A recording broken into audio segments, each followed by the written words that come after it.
Welcome. All right, I'd like to welcome Dr. Architect Barka Umar Michela to join them. Dr. Michela, please welcome. Thank you very much. To help us drive the conversation is a very short panel, actually. Is an ex-beauty queen, founder and chief executive officer of the Hexagon Project, Her Majesty Queenette Ankam. Let's welcome Queenette Ankam. You're welcome. Give her a round of applause. Now, because of the shortness of... It's not my village people. I always like to tell press people, when you keep your microphones, if you know me as a journalist, you know I always have conversations with you.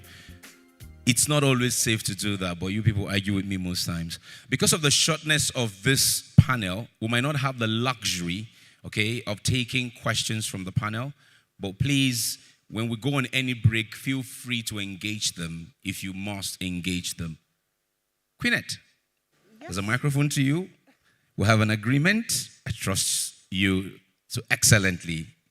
That wants to make a difference. Good morning, ladies and gentlemen, distinguished guests. You're welcome to this very beautiful moment, the day we have been waiting for. 18,262 days on Earth. A round of applause for Dr. Linus Okorie. So, back to reflections with Dr. Linus. By the way, I had to rock my alumni jacket. I'm a proud alumni. And reflections with Dr. Linus.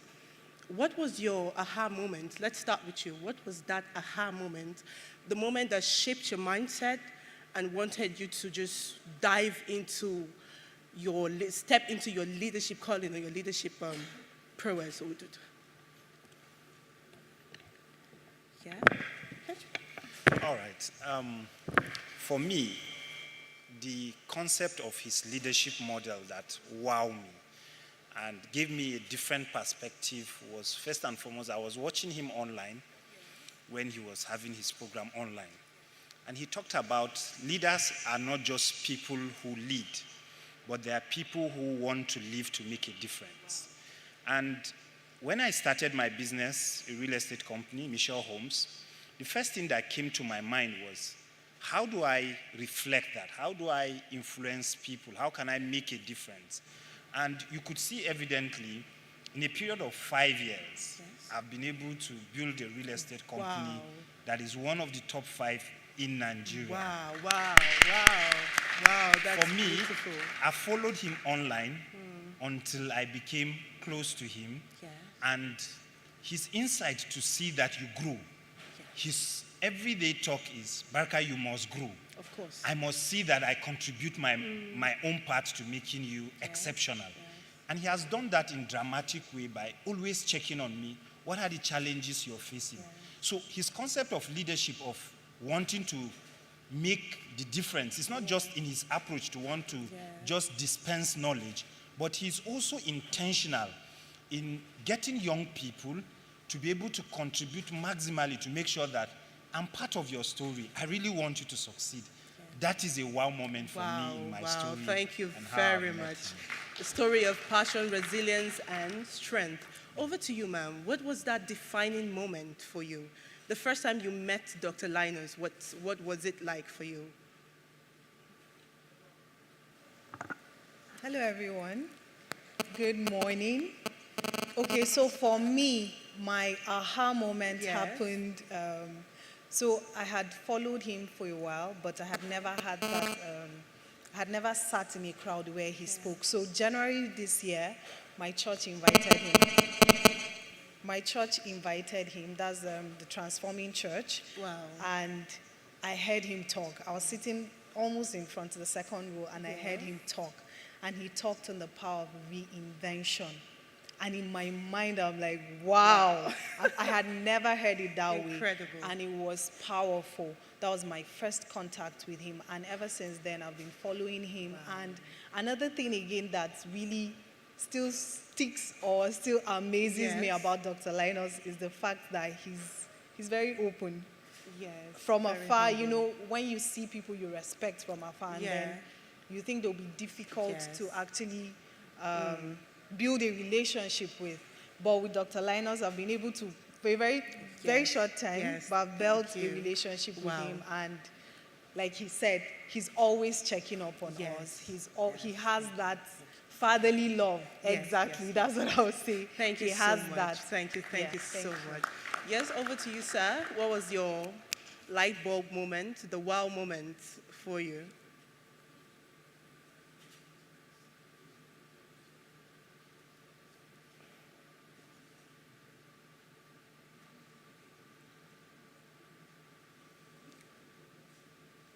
Yes, please. Is there?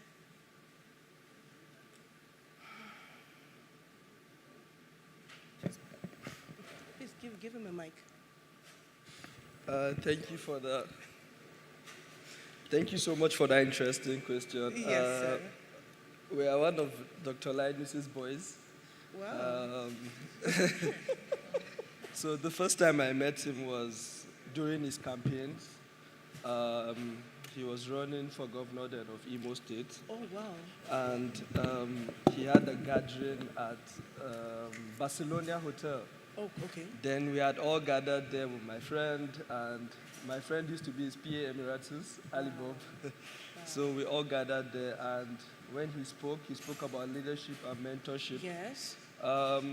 I didn't get to understand it up until recently in life. Okay. That as young people, we need mentors. Of course. Because just start as, no matter what you know and no matter what you want it to be, you have to look forward to somebody and follow their footsteps.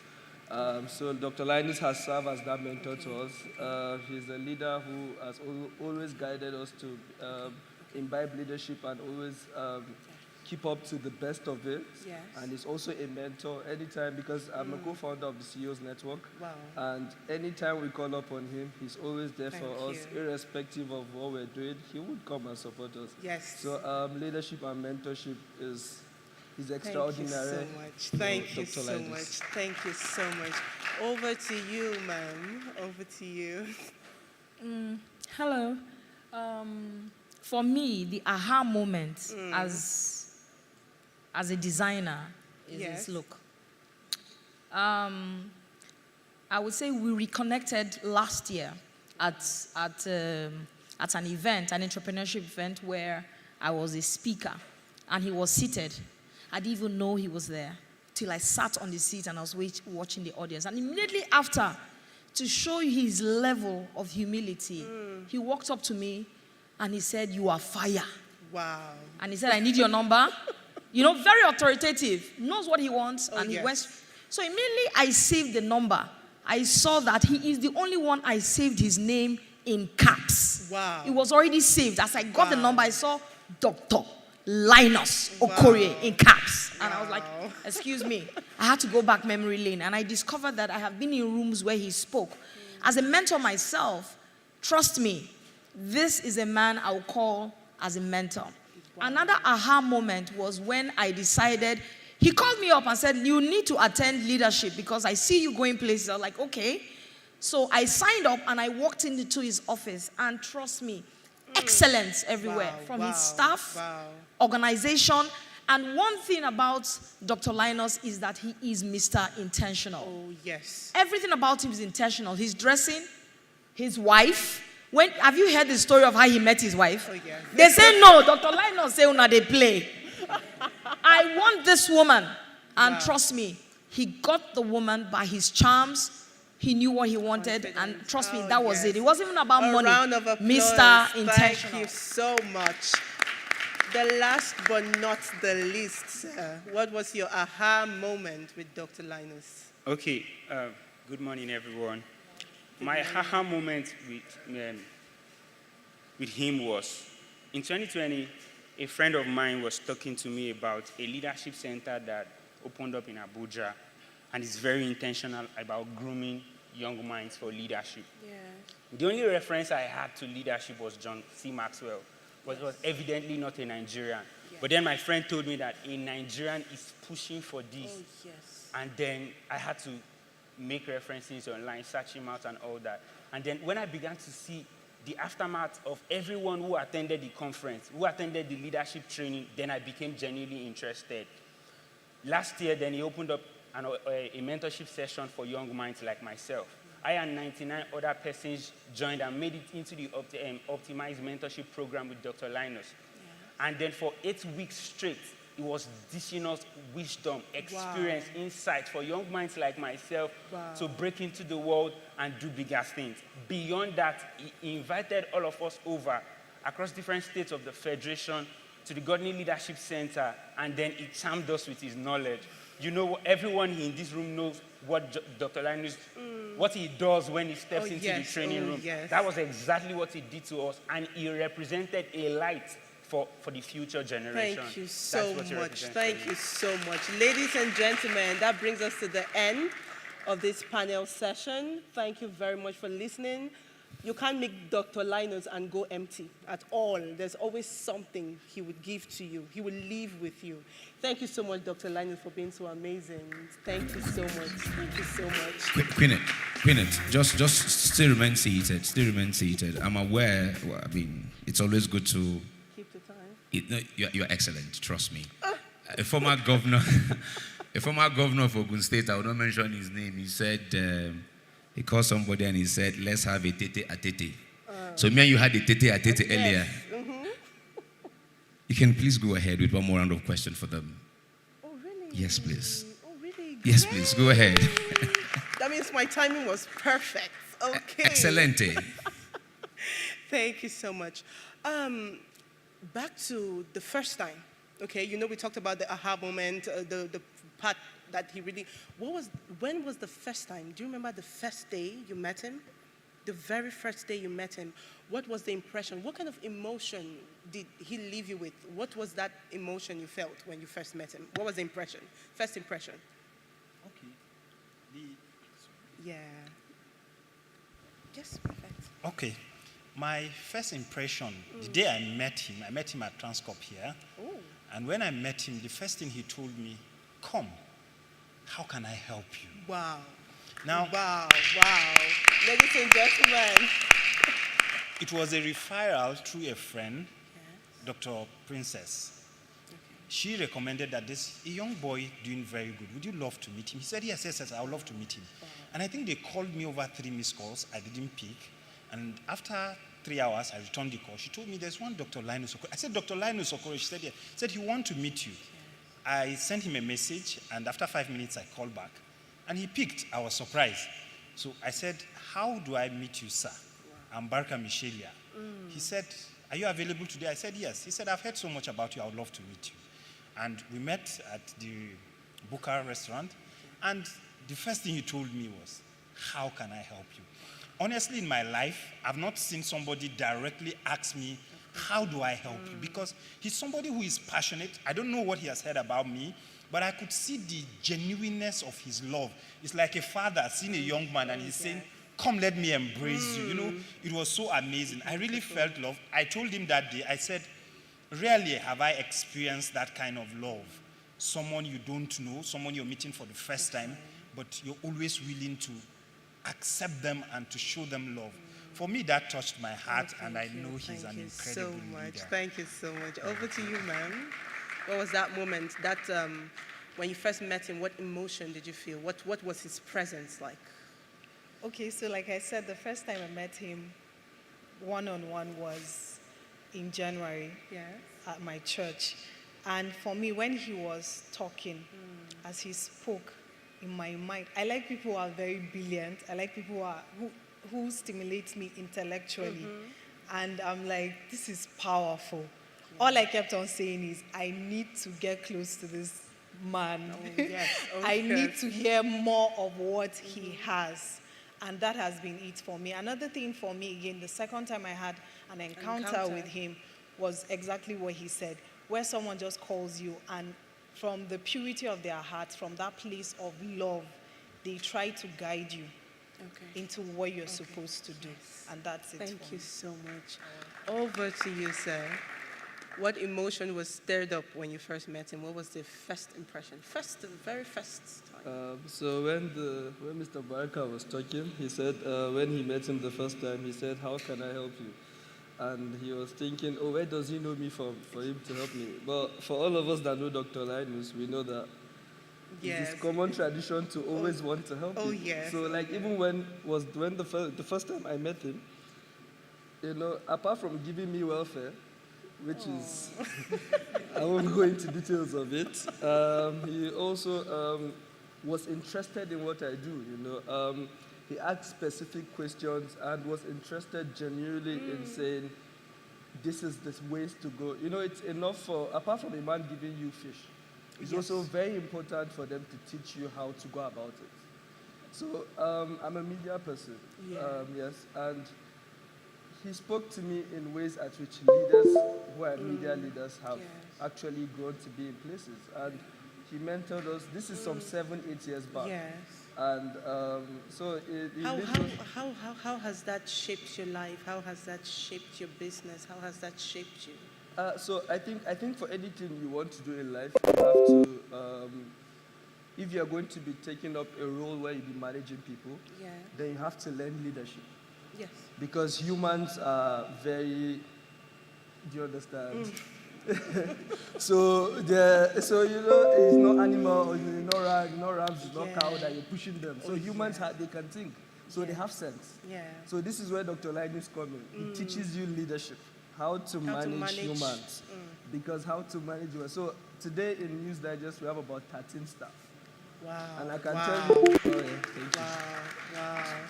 And I can tell you firsthand that it was due to a lot of informal classes and formal classes from Dr. Linus. Yeah. He would teach you how to manage them, that apart from giving you optimally what they know how to do, they'll also clap for you at the end of the day. You'll be like, I might not pay you for this, and like they go out of their way. So I think leadership is very important, and I'm very happy and excited to be here for Dr. Linus, and I'm also excited to know him. Thank you so much. Yes, ma'am. So over to you. How has he shaped you? You mentioned you met him last year, correct? Reconnected. Yeah, you reconnected last year. How, between last year and now, how has it impacted, shaped your business, your life, your mindset? In so many ways. I think, if you have not attended leadership, the Goodwill leadership, any of the classes, trust me, you don't know what you're missing. It doesn't matter at what level you are, you have not attended Goodwill, then I don't know what to say. So for me, the greatest impact was attending that class. It was a 5-day class. And after attending that class, I signed up immediately for another class, The Power of Influence, to tell you how much of an impact it has made in me. And I took so many things away, how to build your staff to the level where you are. Because until they see the vision, they would never, ever, you will struggle even as the visionaire. So I took that excellence in his staff. I took the level of commitment. I took his humility at his level to be able, after the class, he's chatting with everybody, he's taking the picture. He's never in a hurry to leave your presence. You would have to leave his presence. He's just there. Even when he's talking to somebody, he would just hold a hand and say, 1 minute, So I learned so much from him. I learned humility, I learned excellence, and I learned how to reposition myself as an upcoming leader. Wow, thank you. So over to you, sir. How has that shaped you, shaped character, shaped your business, shaped your life? How has that? Okay, for me as an individual, when I see him, each time I see him, I see a man who represents all possibilities. He does not take no for an answer. He has a way and an aura that crushes mountain when you face impossibilities. And another thing, he's a networking genius. Oh yes, he is. I don't know how he does it, but such things rub off on me, especially when I come around him. Yes. When I see the way excellence is just his oxygen. All of those things rub off on me, and they have influenced all that I do now. Oh yes, he's a man of great influence. Thank you very much. Thank you so much. So that brings us to the end. Are we good to go now? My sound. Okay, thank you very much. Can we please give her a round of applause? Pinet, you are. It's just that most of what I handle as conferences are like industry-specific events. Otherwise, I should be recommending you to be moderating panel sessions. How about moderating the Nigerian Oil and Gas Conference? Oh, yes. You're welcome to do that. I'll recommend you. Like, I'm not joking. Because we've been looking for moderators who will understand the job is you're a process person. Yeah. You just facilitate the conversation. You are the captain. You don't tell them what to eat. You are just going where you're going. Yeah. Let them eat what they want and drive them safely. Yeah. Thank you, Kenneth. So give a round of applause, ladies and gentlemen. God. Thank you. So please rise now for a quick photo. Dr. Okorie, can I ask you to join them to take this photo? Please, this is important. Just take a quick family photo and we'll just go straight to the next panel. We're going straight to the next panel. So those in the next panel, you know yourselves. I'll be inviting you once we're done with this photo. Can we give this panel another round of applause? Telling us, in summary, how his life and his ministry to humanity has helped them find their own purpose in life. As Sam said earlier, one of the greatest things that you can find in life is your purpose. Once you find your purpose in life, your job is more than half done. You're well on your way to great success. He found his, he's helped them found theirs. Please, one more time, a round of applause for all of them. You are welcome.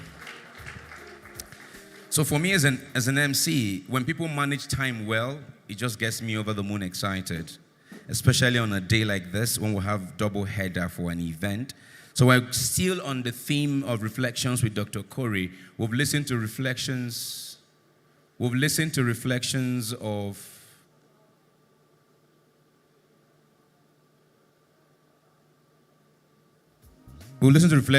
those mentees that have been impacted by him. We're going to go over now. Is that Dr. Ben Akawaze? Oh, okay. I thought my eyes were deceiving me. You're welcome, sir. Please give me a round of applause.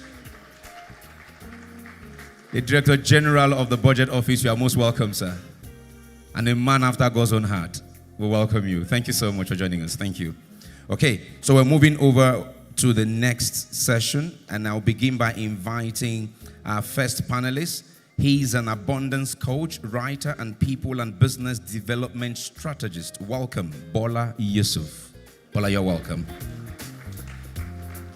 Joining Bola is a digital marketer and business strategist. She is the Chief Executive Officer of Eola Agency Limited. Welcome, Aisha Oladipo.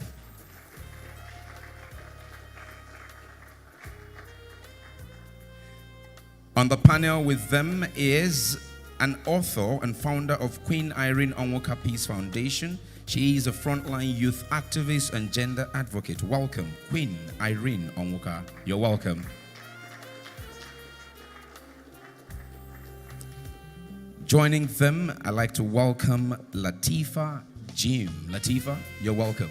Is Latifa here? Yes. Latifa is here. Fantastic. Joining them is Blessing Okebe. Blessing, you're welcome.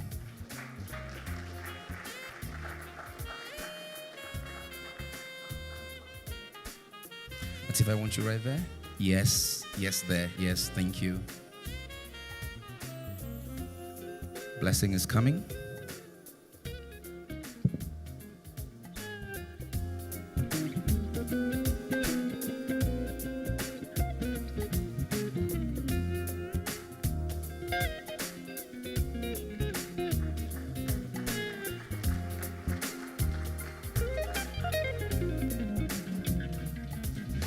All right, joining them, I'd like to welcome Christian Okorie. Christian, you're welcome.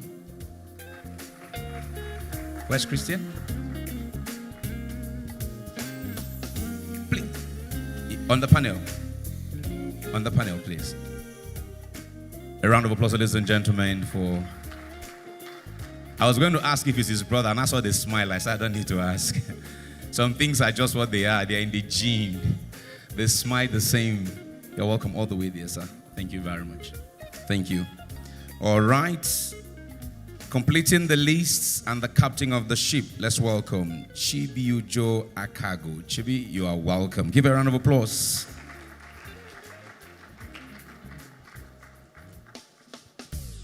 Jabi Ojo would drive the conversation for us. As always, we had a tete-a-tete. And I know excellence is you, your excellence. Take it away. Thank you very much, Mr. Richmond. Excited to be doing this again for Dr. Linus Okorie. Happy birthday, sir. Okay, so we have a tete-a-tete. So go straight to the questions, starting with you, please. I want you to describe Dr. Linus Okorie in your own words. No biases, exactly how you feel. Happy birthday, Dr. Linus. I would say Dr. Linus is the leadership catalyst. He walks into the room and you immediately feel his energy. And when he starts to speak, you barely want to turn or listen to any other sound. He's somebody that inspires you to do more. And like another panelist said in the previous session, he listens, he pays attention, he's willing to help you, to push you, you know. He's a very intentional person, and I will forever be grateful to him. Thank you, Latifa. My take home, Dr. Linus is a leadership catalyst. Aisha, please describe him in your words. All right. Hello, everybody. My name is Aisha, and for me, I met Dr. Linus 4 years ago. That's 2021, at a leadership masterclass. And I would say he is a leader in the true sense of it. He's someone who is going to be the wind at your back. Once he sees the potential in you, he wants to support you and make sure you achieve that goal you want to. So he's a great leader, and I'm very honored to know him. Thank you. Queen, any takers? Thank you very much. Good morning, distinguished ladies and gentlemen. I call Mr. Linus a quintessential Amazon. Firstly, I call him a Spartacus, a Spartan, a leader. Dr. Linus sneezes and we breathe in. That's how he leads. He's a leader with charisma. He's a leader with mind. Like you could tell from afar without even him speaking, the power he exudes, not to talk of when he speaks. I remember the first time I met Mr. Linus, I was literally crying when I heard him speak words of existence into my life. So till that day, till now, I follow him wherever he goes. Hi, Blessing. You have the floor. Good afternoon, everyone. Everyone who knows Dr. Linus knows that he is synonymous with the word visionary. He is a visionary. He's someone that doesn't believe in impossibility. He has so big a vision that sometimes you just have to see that and be like, how exactly is this man going to achieve this? What? Because you can't see anything that can make it possible. So you're like, the resources, how is it going to happen? And then you're asking him questions and he's just smiling. He's just smiling. There's nothing happening, but then he's smiling. And the beautiful thing is that in the long run, you see that that thing actually happens. How the resources come, you do not know. You don't know how it comes, but it happens. So he's a visionary. He has taught me to be limitless. He doesn't believe in impossibility. He doesn't believe that anything is impossible, and that's who Dr. Linus is. Thank you. Good morning, everyone. I think first and foremost, I would like to say a big congratulations to my boss. Dr. Linus Okorie is an inspiration, let me say that. The first time I met him, I was privileged to sit under him in the mentorship class. And we have always thought that leadership starts with self-leadership. He came up that day and said, leadership starts with mind leadership. And one of the components of mind leadership that he taught that day was mind control, mind security. It was a wow moment for me. That day I got home, and initially I used to have a kind of argument with my wife, and after learning from him mind control, how to be in charge of your mind as a leader, from that day, if the woman says anything, I will say I'm in charge of my mind. Please. Put your hands together. Good morning, everyone. My name is Christian Okorie. Linus Okorie is my younger one. He's my younger brother. and he has been a good man and supportive to the family. I can say in my family, he has been doing so well to support the others ones them. Me, myself, I'm a businessman. I do my business in Lagos State. It's because of his birthday I have to come and celebrate with him. And I can tell you that my brother has been a good person. He has been a good person. Both all the family, we're 10 in number. He has been doing so well. Wow, that's exciting. Yes, he has been doing so well. So I love him so much. So he has been doing well. Thank you.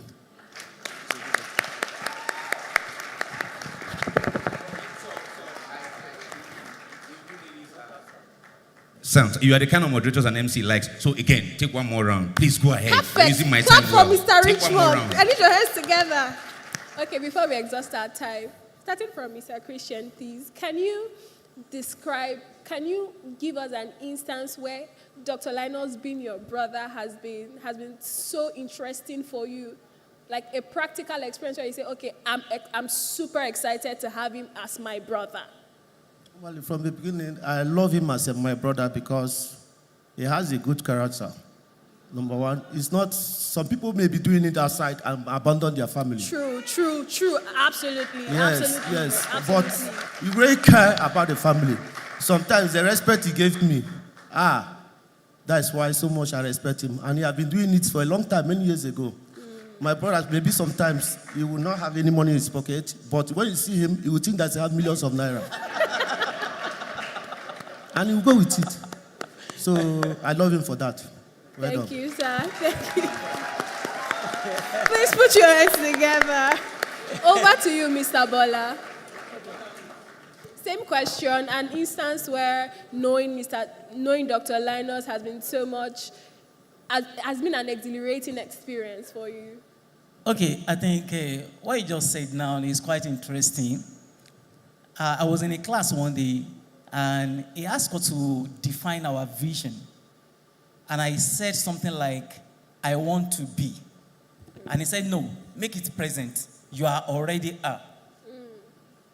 That it doesn't matter. And he said something like, if you have a project, you don't wait for money to come for you to start the project. You go ahead and start the project, and the money will come. And that's how he has been doing his things. That is quite captivating for me. And since then, I just floated a company without a dime in my pocket. I said, if this man could do it, I'll be able to do it too. And I started that company, and God has been helping us massively. Thank you. I don't know about you, but I'm getting inspired. Over to you, Blessing. Can you hear me? No, sadly. So personally, I'm someone who loves to focus on one thing before moving to the other and moving to the other. But with Dr. Linus, he's someone that can take up multiple things at the same time and do it excellently well.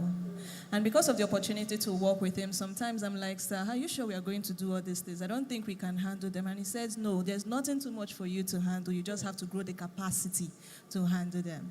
So Dr. Linus has been an inspiration for me in that regard, to push beyond my limits, go beyond my comfort zone. It has happened in different instances, both personally and professionally. And Dr. Linus, I want to use this opportunity to say thank you for giving me access, for the opportunity, for the mentorship, because he's not just my boss, he's my mentor. Many times I also call him Big Brother as well. I also call him Big Brother because he has given us so much. And today we hope that we will be able to make you feel a fraction of how loved you've made all of us feel. Thank you so much, sir. Okay, that was quite an emotional speech. Thank you, Blessing. Over to you, Queen. Okay, so I don't know if any of you can remember this particular thing about Mr. Linus. He always tells you that always have a story to tell. Anybody can remember that? He always tells you that. Always have a story to tell. Whenever you're making your presentations or you're doing your business, you must have a story, because from your story is how people pick interest in anything you have to do. So, Mr. Linus, I remember a few years ago when I came to him for mentorship, and I told him that I had an opportunity to present something in the UN, and I don't know how to go about it. I was so scared of the crowd and all of that. He told me, Irene, listen, go there, look them in the eyes, start telling a story. I remember when my mother used to, you will captivate them. And that has always worked for me.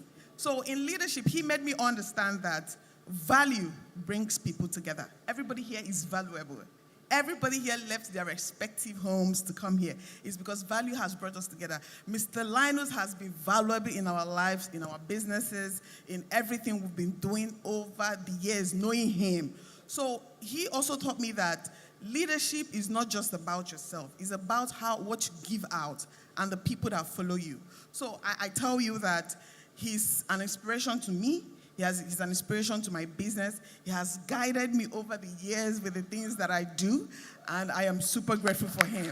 Mr. Linus, I just want to wish you happy birthday, long life and prosperity. And I tell you this, you don't really know what you have done, but in years to come, the armies you're building is the legacy you're leaving behind. Thank you very much.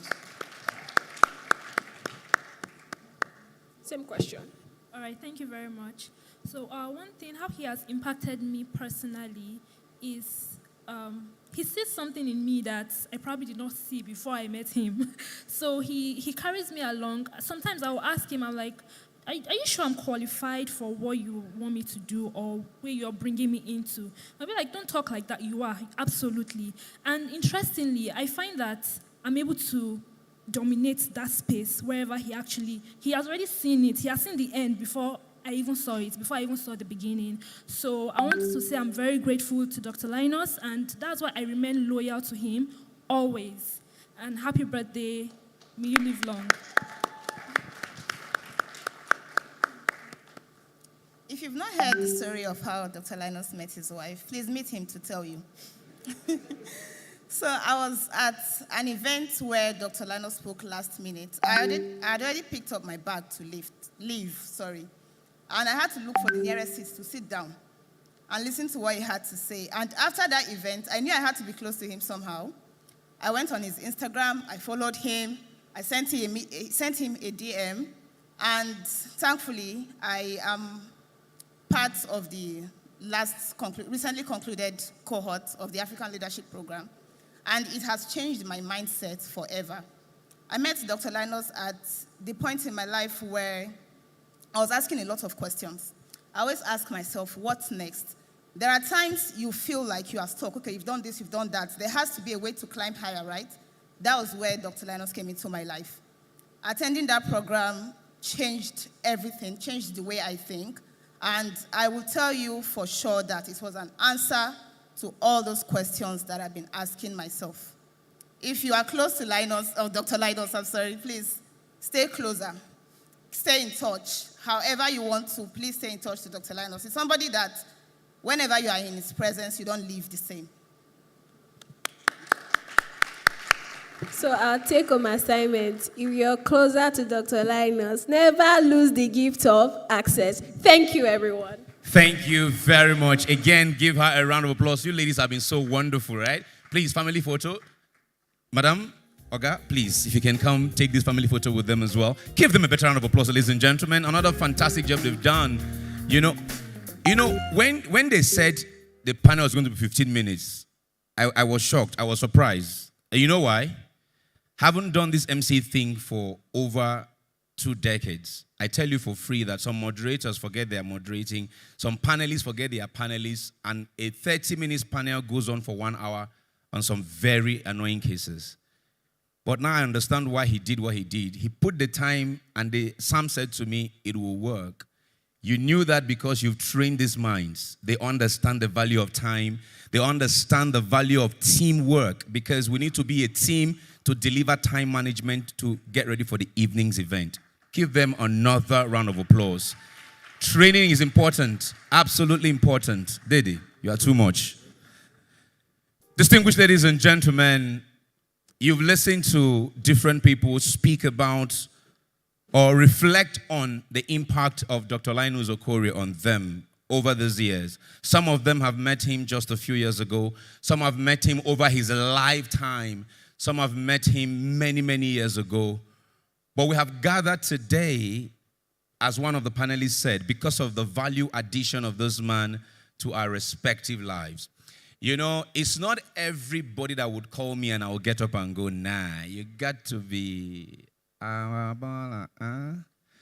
Before we go, but there are those who call you, they are agbaballing with you is because of the impact you see them make with people. You know, from the days of impacting lives on AIT and many others, you know, first off, you've got to appeal to my eyes because of the kind of work I do for me to start listening to you. So when I see this guy in his red tie, the square in the pocket, he's speaking, spray, I'm like, wait, what is he saying? Let's even listen.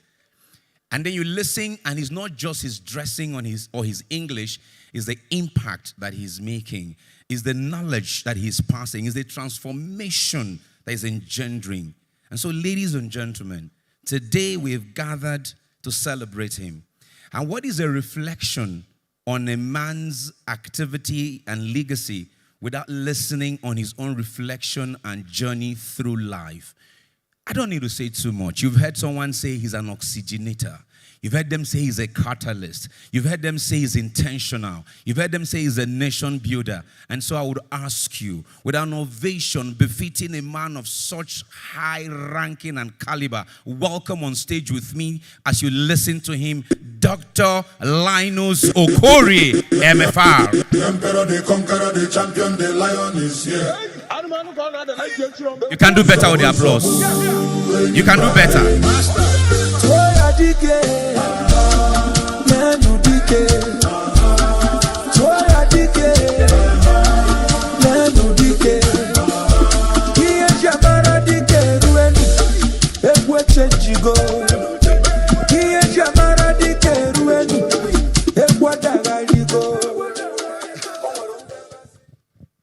Wow.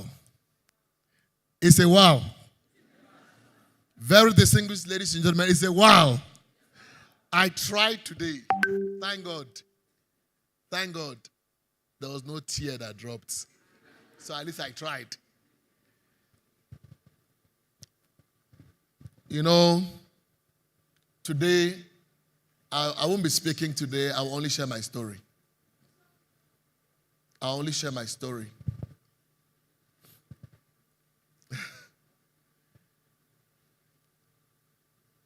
There are individuals in this room. There are individuals in this room that I'm so excited that the way God had made today to happen, that my story would connect to them. I was born in the city of Kumba. Please, everyone be seated. I was born in the city of Kumba in the Republic of Cameroon. My father had, or rather my mother had 9 of us. 9 of us. I'm the fifth of the family. Number 5. Interestingly, it was, my father died when I was in class 3. I was in JS 3 when my father died. So class 3, I lost my dad. By the way, I finished primary 7. And I passed, there's a school called Saseboya. And interestingly, an individual I'm going to mention later, also had an experience with Saseboya, I guess. But I couldn't go to Saseboya because we couldn't afford it. Which means my parents didn't have the money to pay my school fees to go to Saseboya. But I was sent to Nigeria to go to the school in my village. After finishing primary 7, I was to go to secondary school in my village, which means I will be schooling in the village. As young as I was then, I rebelled. I went to the village and I said no, that I was not going to school in the village. I said I'd rather go to Owerri and stay with my sister in a community near Owerri and repeat primary 6. And repeat primary 6 so that I'll have an opportunity to take an exam to get to the model secondary school, which is government secondary school Owerri. That was my vision. I wanted to be in government secondary school Owerri. So if it required me returning back to primary 6, of course, that was what I exactly did. I repeated primary 6. And I got to take the exams. And after the exams, there's something about the hand of God in a man's life. When I took that exam, the result came out. I never forget, in my result paper, you had government secondary school Owerri was written in pen,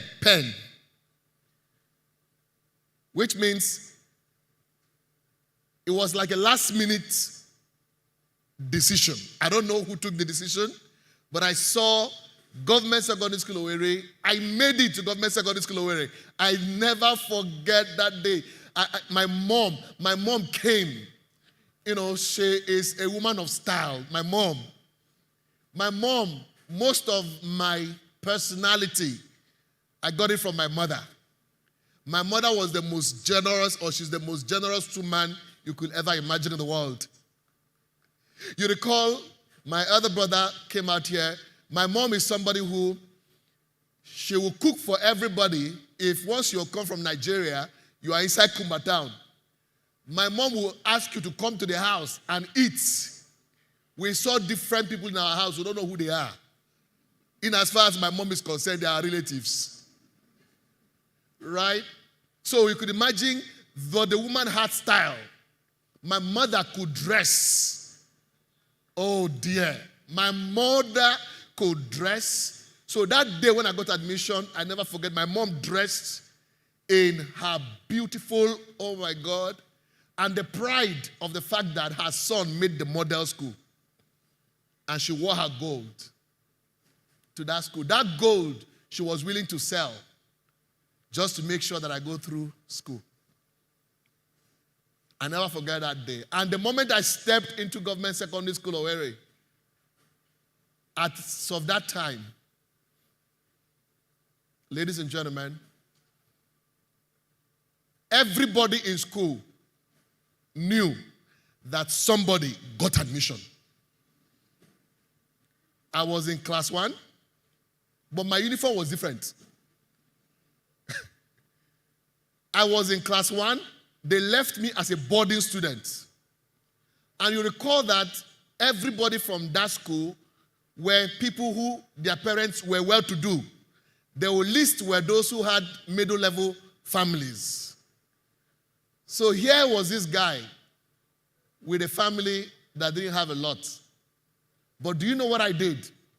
I came to that school and I told everybody who cared to listen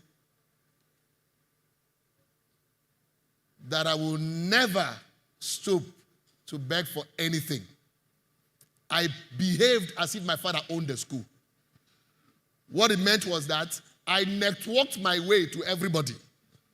What it meant was that I went around to senior boys. I developed a business secret in class 1.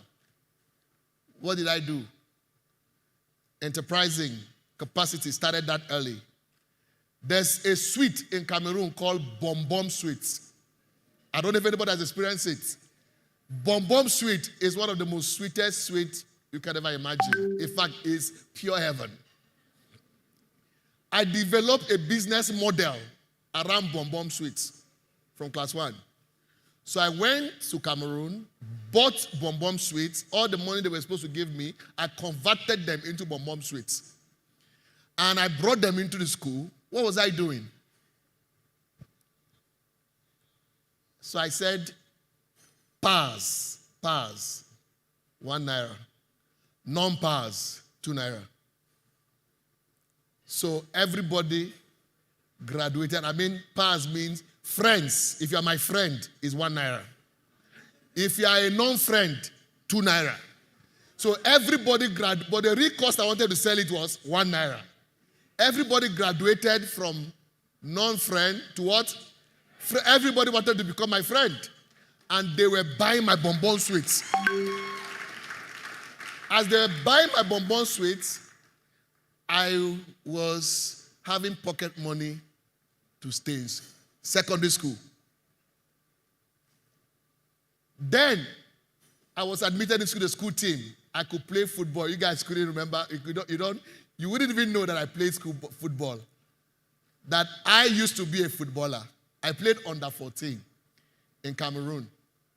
There's football in our blood. My brother plays football up to today. So I made it to the school team in class 1. Can you imagine that? So my popularity was what? Spreading. By year 2, year 3, in government secondary school, Owerri, everybody knew me, including seniors. People couldn't punish me because they can get bonbon sweets. I developed such a cartel around myself. Everybody in school knew that. But guess what? When parents come to visit their children, young children in school, knowing where I came from, as a boy who was disadvantaged, you know what I used to do? In my year 1, year 3, I would strategically go and introduce myself to the parent. Say, my name is this, I'm your son's friend. So I made several parents like that. I made friends with them. So when they were visiting us, they put me in their consideration.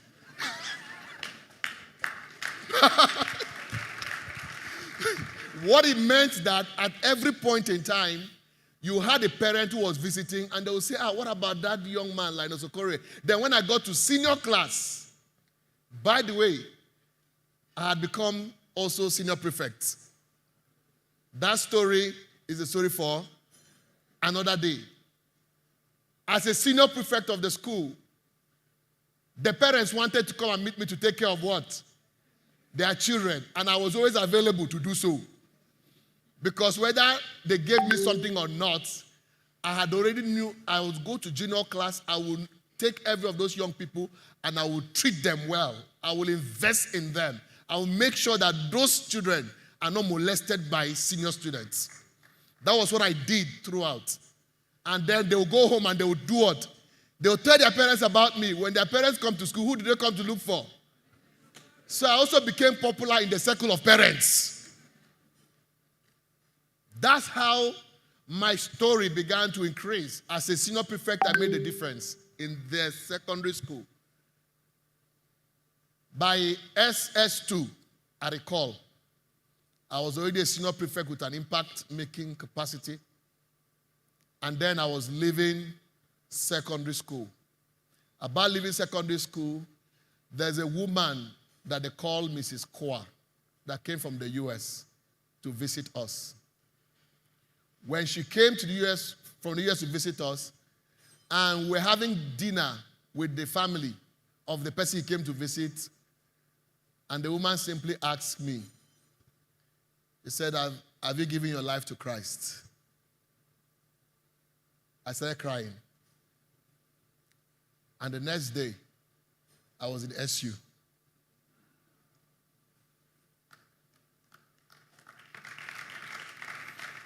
Then the next day,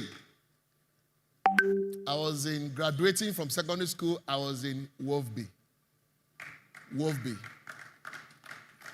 And then I read the book of Nehemiah in the course of my staying in Wolfby for the first time. And I saw the story of Nehemiah, how he left his comfort zone to rebuild his country. I saw the leadership competencies he had experienced. I saw the quality of leadership capital. I said, I've never seen that before. And I cried for 3 days. 3 days. 3 days. I was praying, God, give me the capacity to raise leaders for Nigeria. I want to raise leaders for this country. I want to raise leaders for Nigeria. I want to do something different. And do you know that it was somehow within that period that I got connected to a gentleman called Chief Chris Asoloka. Chris Asoluka went to government secondary school. He was finance commissioner in Imo State. Listen as I connect it. And the man had this white hair, a patch of white hair, with a smart suit. Oh my God, as a child, I saw that suit, lovely. I approached him, I recall, with my big badge, SP. I said, my name is Linus Okorie, school captain. And he saw it very well, then invited me to his house. So after Wolfby, I went to visit Chris Asoluka. I saw a gentleman who came to visit him as well. His name is Sachudu Onozo. I don't know if anybody has heard about that name before. He was the Director General, Imo State Broadcasting Corporation in Owerri. One of the most respectable men in Imo State at that time. In awe, I shared my vision with him that I like to raise leaders for Nigeria. I want to set up an organization to raise leaders. And while I was talking, he simply said, let us call it Got Me. Let us call it what? I said, what is the meaning, sir? He said, Guardians of the Nation International. And immediately I said that. I said, that is it. That day, Gotney was born 31 years ago.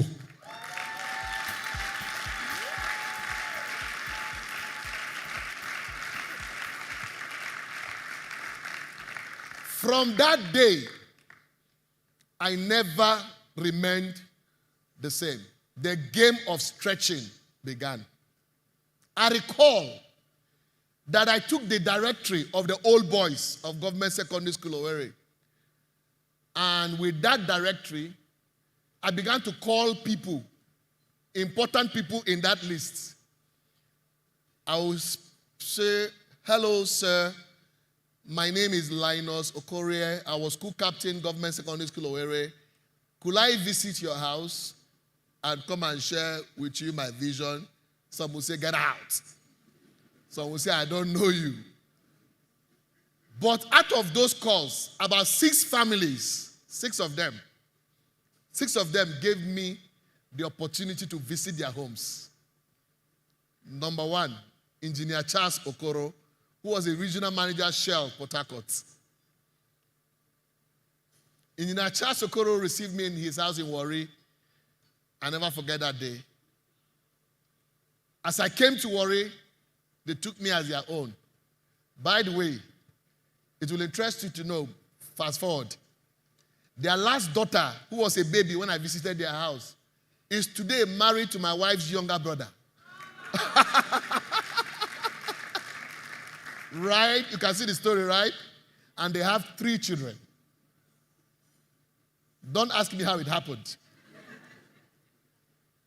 The second person, called Mazi Sam Ohabunwa, who was then the managing director of Pfizer Nigeria, West Africa, who led the buyover of Pfizer to Nemet. I recall that meeting. When I went, he accepted I should come and see him. And I made a presentation to him that I wanted to go to the university. I needed scholarship. He called a meeting of 2 other old boys, the MD of Fidelity Bank, Mr. Aranebolisa, and 1 other GM of Diamond Bank. And right on the spot, my fate was decided. I made a presentation, and the man said, the GM said I should go to Owerri and come back and bring my costs so they can look at it again. Mazi Sam Ohabunwa said, no. I think whatever you have, let's give him now. So he gave me a check of 14,000 naira as of then. MD Fidelity Bank gave me 10,000 naira check. How much is that? 24. The son of man was already back to school, university. That's how I started my university. Do you recall? The 3rd person is Mr. Ndi Onwekusi, or Dr. Ndi Onwekusi, the man who funded partially some part of my school fees from year 1 to year 4. And we drew that when I declared my intention to run for president of the Student Union government in the university. And Chief Asoluka had to go and talk to him to restore it. That it was my giftings to run for politics in school. And it was restored. That was the fourth person. Chief Asoluka, inclusive, the man that had the biggest library you could ever imagine in my world. I went to Lagos. I carried my bag to a family I didn't have any prior relationship with. Carried my bag and put in their house. I entered the library, was reading with him. The wife came in. Whose bag is this? They said Linus Okorie's own. Took the bag and put in the guest house. From that day, that became my house. Not only my house, but the international headquarters of Goodwill. Because from the day I entered that house till I finished university, till I started working in my life, I stayed there. Free house, free food, and free posture to receive guests at all levels. The parlor was meeting points. That's how many. I'm telling you, and I'm linking this for you to know what I'm talking to you about. This is my story. And guess what? As we were making that move, then I met with a man called Professor Pat Utomi, visiting Chief Asoluka. I see him on TV every time. I connected with him, and I made a plea that when I'm going to do my youth service, when I'm done, I would want to come and serve you as a research assistant at the Lagos Business School. He said, yes, I'll be waiting for you. I kept it in the cooler.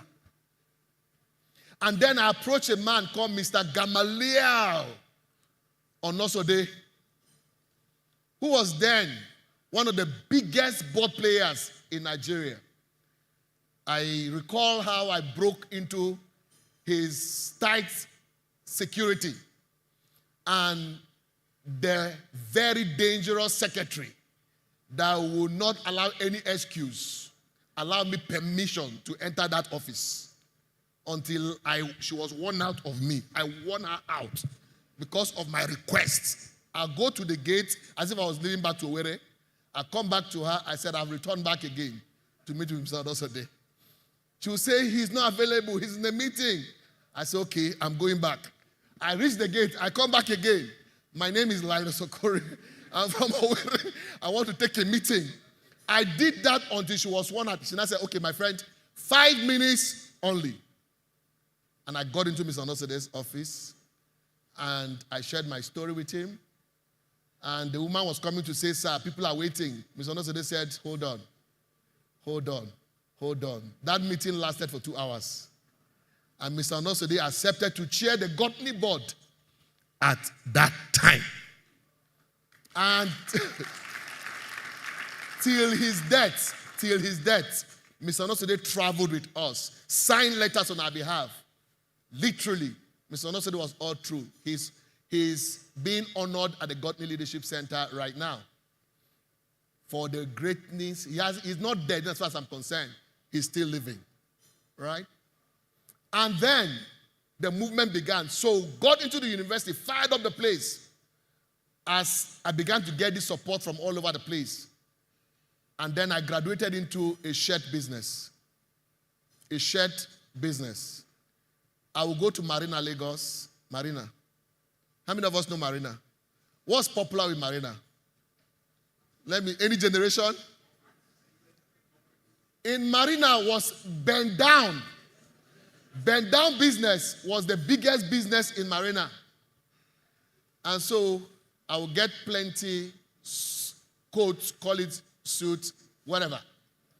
I'll get plenty of them, and I will travel to Owerri, buy ties. I'll dry clean them, and I'll be selling them for those who want to play big boys in the university.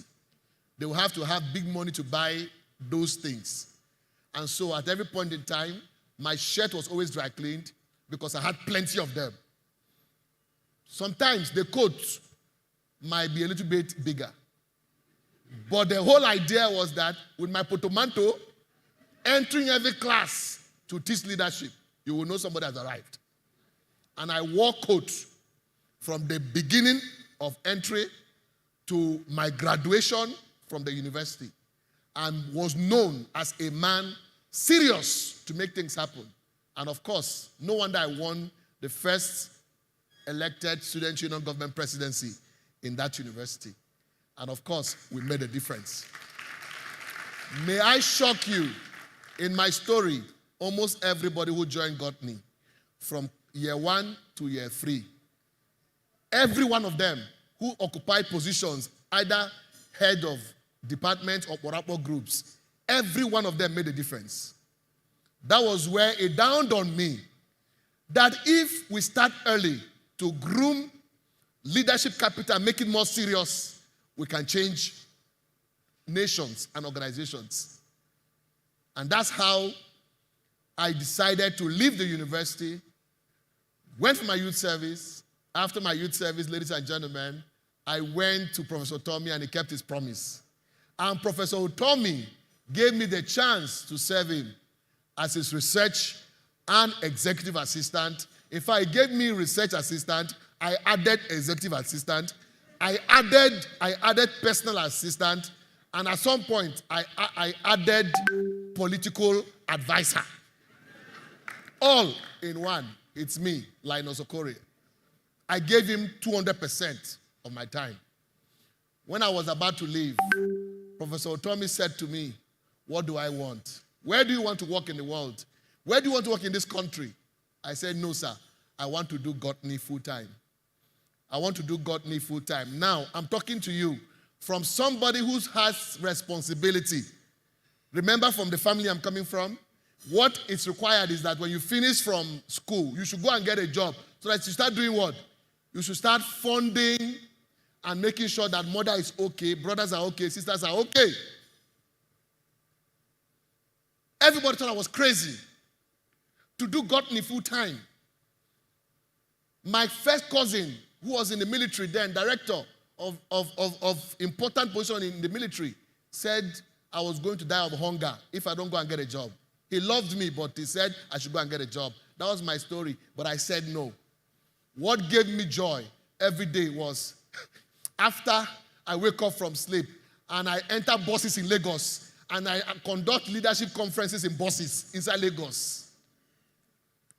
And somebody says, Saturday morning, come to First Stack breakfast meeting. Gottney breakfast meeting in First Stack. That's where I got my members from. So at the end of the day, they will come in to a hall that has not been paid for. Are you listening to my story? In First Stack Town, a hall that has not been paid for. And I will come and discuss with the leader of the company. I say, "Sir, at the end of the program, you'll get your full money." The man said, "Are you sure?" I said, "Yes, sir." So the hall will be filled to the brim with people coming to attend. And then he will send his security to stand at the gate in case if I disappear. And then, look at me. I'm teaching and teaching. Towards the end of the teaching, I'll ask everyone in the room. I'll say to them, "You know we are together in this thing." They said yes. And then I will inspire them, and each of us will contribute. And at the end of the day, we'll pay for the hall. And we did it again and again until the man stopped sending the security to stand outside, until we perfected it. And then this man, and then I remember we now started doing our big conferences in Lagos. The man I want to talk to you about now, Pastor Ben Akhigbe. I met him. I decided to partner with Nigeria Economic Summit Group to host a big conference in Lagos. This man seated here was Commissioner for Budget and Planning, Lagos State. Ladies and gentlemen, this man seated here decided to approve 10 million naira. Look at him here, 10 million naira. As of that time, Mr. Ben Akhigbe, look at him. He approved it for us to host the big conference in Lagos. Conference, leadership conference. in Lagos. By the way, we have done 23 of that conference at no cost to young people for the past how many years? And this November will be the 24th conference. Sir, thank you. That was a booster. That was a booster. And our growth continued to happen. And it was while in 2008, I never forget it, I followed him, tagged along with him to attend weddings in town. All the weddings in town. And we're going to his house in Lekki, phase 1. It was while we're going to his house, and then suddenly, I told him, sir, if he could drop me at the Palms. I mean, if you remember the Palms. And he said, I thought we were going for dinner. Anyway, he dropped me at the Palms. It was while I came into the Palms, for 2 hours, I was moving around the Palms, doing nothing, just walking around, until I saw a young lady who was very slim, with an oval face, fitted into some of the things I've written about the wife I'm looking for. And interestingly, as I was looking at her move, my eyes kept the intensity of, I said, why is my eyes insistent in staying that way? And I saw the long hair, natural hair, long. Hey. Apparently, she was, so until her elder sister, because I was greeting somebody who I didn't know was a husband to the elder sister. We all were Cameroon born. We were all born in Cameroon, all of us. And I was just greeting him. I didn't know he was the husband to this lady. And the lady just, why are you looking at my sister like that? And of course, 1 second is enough for me to kill it. And we connected. The rest is what? Is history. The other story, you have to come to the class to understand that one. You have to pay to understand that one. So that's how the connection, see the human connections, how it's happening. He's here today, look at it, connection. That's how, without my going with him, there will never be Nkiru Linus Okorie. And you can imagine if there is no Nkiru Linus Okorie right now in Linus Okorie's life, I can't imagine what it would have looked like. Together. Meanwhile, let me shock you. Then I dared to move into Abuja from Lagos. You recall, for those of you who do wedding, listen to my advice, wedding. Where I talked to all our friends who were going to wed. Our wedding was I don't like doing small things. The wedding was a big wedding. So I used all the money that people gave me before the wedding. I used the money in doing wedding. Thinking that when they come for the wedding, there will be a dancing and there will be a lot of what? That at the end of the money will be everywhere. When we finished the wedding, we counted the money that was available, and the money could not take us to honeymoon. So we decided that we're going to do our honeymoon. Thank God for understanding wife. In my house in Abuja, the new 3-bedroom I had got in Abuja, one of the bedroom was office. So one of the room, we just finished making up. So we said, that's our honeymoon. We declared it as our honeymoon. That became our honeymoon. And she never complained. And we had a super honeymoon. But guess what? November that year, the next guy I want to talk to you about who made a big difference in my life is the gentleman called Dr. God knows Igali, who ab initio, I'm traveling to Cameroon. He was the Consul General of Nigeria in Cameroon. And I wanted to go to Boya to meet with the Consul General. I wanted to share my dream of botany with him. And that man gave me access. I shared my dream with him. You know what he told me? He bought into it. He said, going forward, every month, I'll be sending you money. He said, don't work for anybody. Pursue this dream with the whole of your heart. This money I sent you will be for your upkeep. This money will be for what? This one will be for your organization. Fast forward, November, he was posted to Sweden. He was an ambassador of Nigeria to Sweden, Norway, Finland. He came for a traditional wedding from Finland, from Sweden. And he said, we are coming to do our honeymoon. In where? In Sweden. So we went to Sweden that November in a boat cruise from Sweden to Finland. That's how we enjoy life. You are seeing how the story is moving together.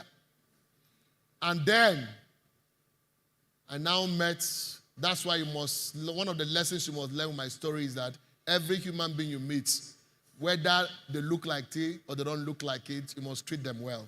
You must what? Treat them well. I was in Transcorp Hilton here. I met with a man who didn't look like it, and I celebrated him. As I celebrated him, the man said, I will introduce you to somebody. And tomorrow you meet with him. The man was introducing me to was already an MD of a big bank in Nigeria. And of course, he did. I met with the man, I shared my vision with the man. From the moment I shared my vision with the man signed up and said, I will sponsor your Emerging Leaders Conference every year.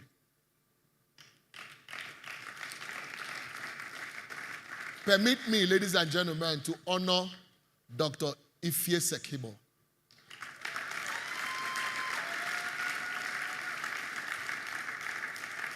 This man is a major part of my story. Some of you attended courses that was paid for by him.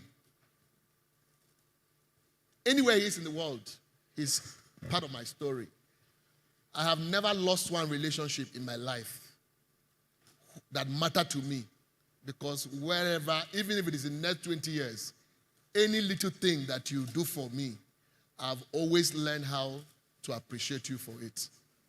So that we can grow a generation that is not entitled, that will learn how to be grateful. Because with my story today, let me tell you, with my story today, from Godly non-profit, we decided to set up Godly Profits. Today, we run the most comprehensive leadership center in the whole of this country. Today, it will interest you to know. While my brother was speaking, my brother mentioned about, it feels good really to know that you are doing your best to make sure that every member of your family also grows and becomes somebody and also becomes successful. It is in view of that I said to myself that this is my story, that today there are thousands of people all over the world that we've impacted. No city of the world, you see everywhere in the world, somebody has been impacted. And remember, in all of this, there are sometimes I feel imperfect. Does that make sense? All of this was done mostly sometimes in imperfection. But God still kept his word and still continued to support us. So, at 50, what am I thinking about? I've not arrived. Immediately, I finish my resting tomorrow. We're heading to Ghana for the African Leadership Conference in Ghana. From there, we're heading for the National Leadership Conference in Nigeria. But most importantly, post 50, will be committed to doing something significant for Nigeria. And one of the men that I have shared the vision with, that has supported me from time to time, fought battles for me in some circles, Engineer Oluwa, seated here. He's right here. That one of my major dreams is to leave an institution for this country. Nations of the world that have made progress, there have been nations that have been focused on building leadership institutions that are sustainable. What I want to do for the next calling for my life is, number one, we want to build a leadership university.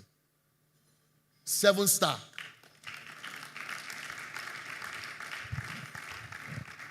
When I was going for my master's, I went to Regent University in America and paid thousands of dollars for organizational leadership master's program. I paid thousands of dollars because there was no institution in Nigeria or Africa that offers leadership as a course. Today, we do short courses. We go everywhere in the world paying thousands of dollars, pounds, for short courses. And most of the time, courses we learn do not connect with our immediate environment. Our environment is not reflected in the content. So I've said to myself, and God has heard my prayer, that we will set up the most comprehensive leadership university in the whole of West African region. Every head of states in Africa will lead his delegation, his cabinet or her cabinet to Nigeria to come and spend time in that institution, 7-star. By the grace of God, we have 5 hectares of land already. By the special grace of God, I'm happy that the design is going on in the United Kingdom. That design, when you see it when it's out, it will inspire every Nigerian. And of course, a certification process with NUC is going on.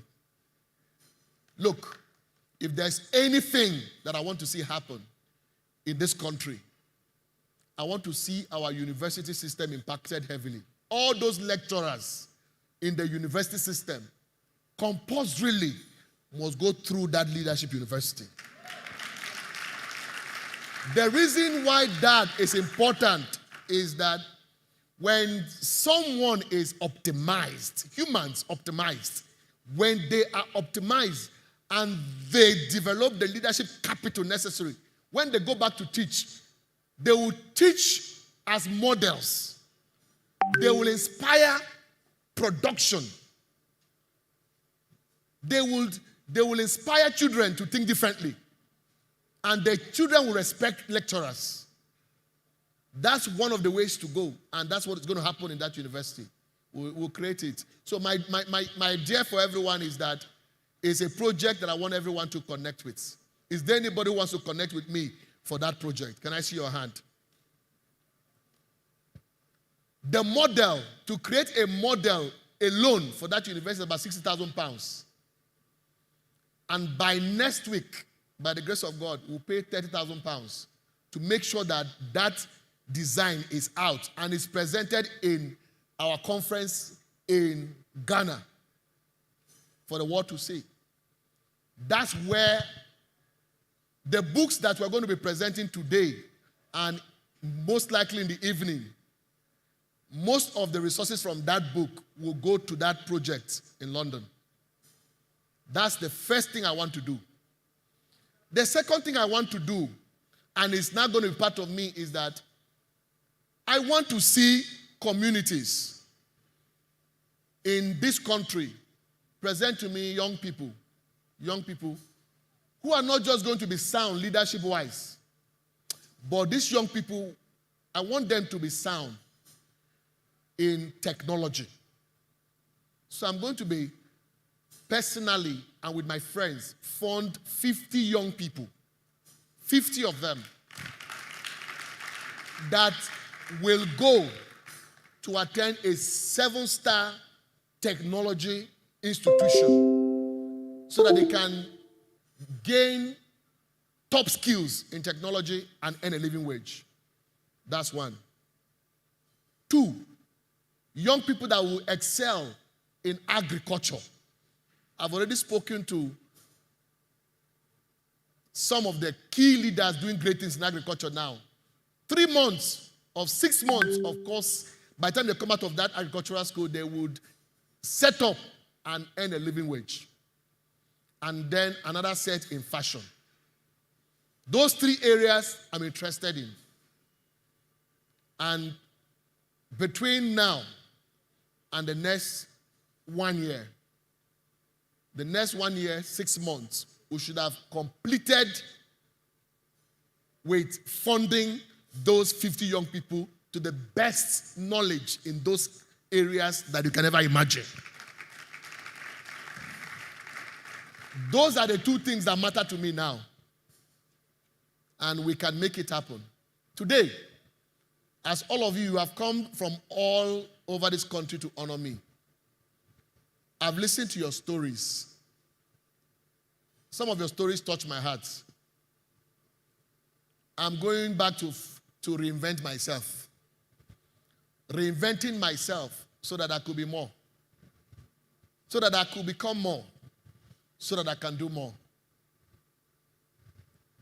I want to thank you specially. Each person that came out today to honor me, thank you. I'm grateful. Thank you. Thank you. Thank you. In concluding my story, I want to leave you with 3 major secrets. 3 major secrets that have shaped my life. 3 major secrets. Number one,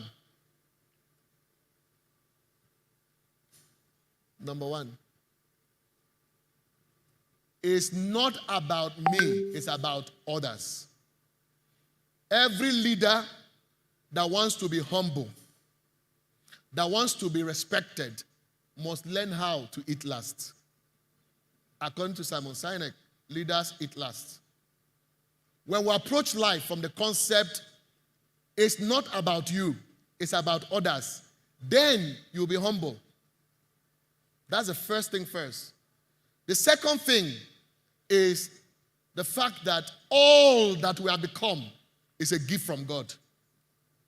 All that we have what? We have become is a gift from God. Which means we cannot become anything until God helps you. So I'm a man that has been helped by God. Despite of my inconsistencies and vulnerability as an individual, I have seen the hand of God in my life work. Number 3, specifically, is the fact that there's nothing you can accomplish in this life by yourself. You can't do it alone. What does that mean? We need what? One another. We need one another.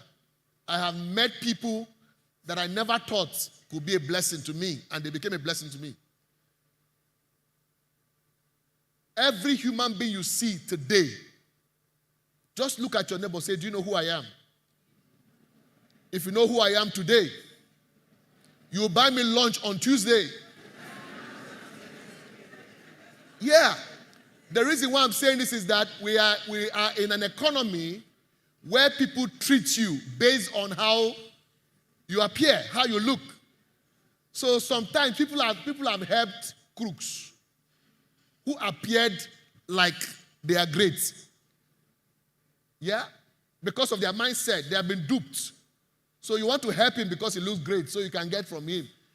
If you think like that, you can't go far in this business. This business is I most genuinely love people. And that's why the book on networking is my greatest gift to this country.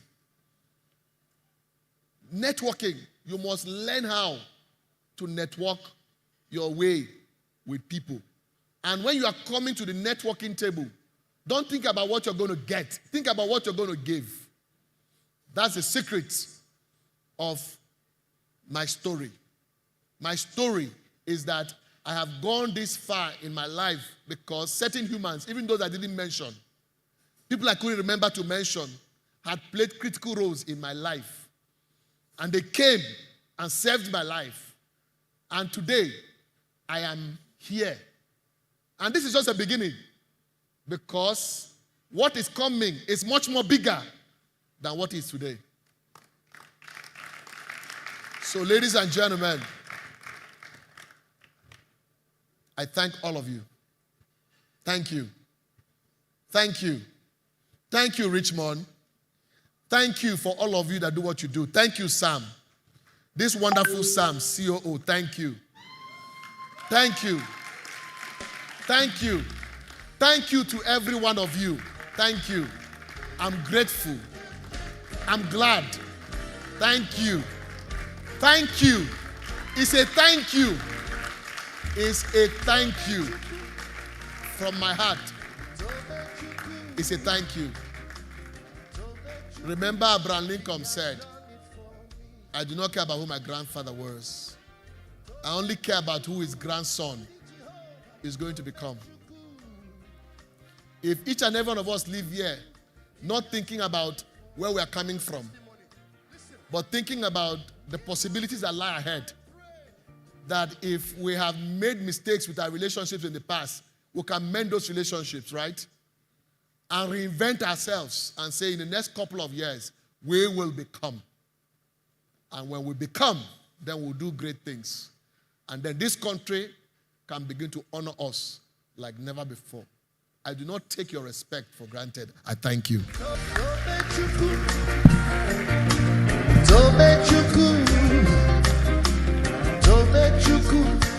All right, real quick, we want to cut the first part of the cake for today, and I'd like to respectfully ask Pastor Ben Akhigbe, DJ Debater, please join us. Of course, his lovely wife, Mrs. Nkiru Linus Okorie, please come out. Architect Olumuyiwa Olurise, please come out.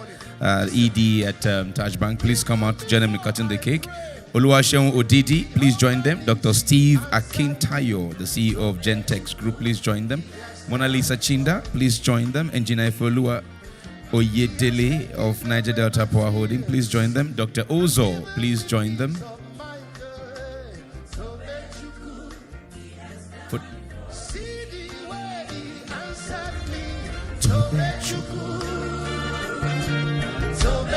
Photographer, can you arrange them as you want them on that cake? So please, let's have the celebrant's hand on the knife that is on the cake. And as many that can get their hands on his hands, please go ahead. And those who can't, feel free to just stretch their hands towards him. Wonderful story. Inspiring. It's not about me, it's about the people. God is at the center of it all. And ultimately, we must do it for this great nation. Please, let's have your hand on the cake, Dr. Okorie. You and your wife and others can do that.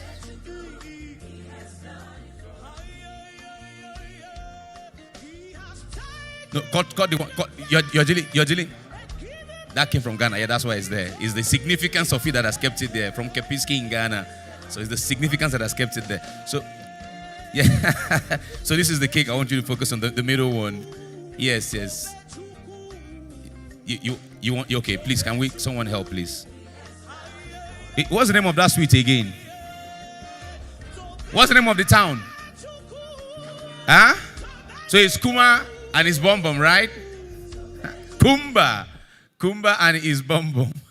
The man has been doing business from when he was Bom Bom Sweets. No worry. No worry. Anything I call and live on today. Well, ladies and gentlemen, we're going to cut this beautiful cake. The celebrant, his lovely wife, those wonderful friends and partners, supporters of the vision and the dream who have come to join him today. Please stretch your hands towards it from Kumba to the rest of the world. Now, what you're going to do is, once I say Godney International, you cut the cake, Dr. Okorie and Mrs. Okorie. And so from Kumba to all of the world, even when sometimes sweet called, is it Bom Bom that was sold?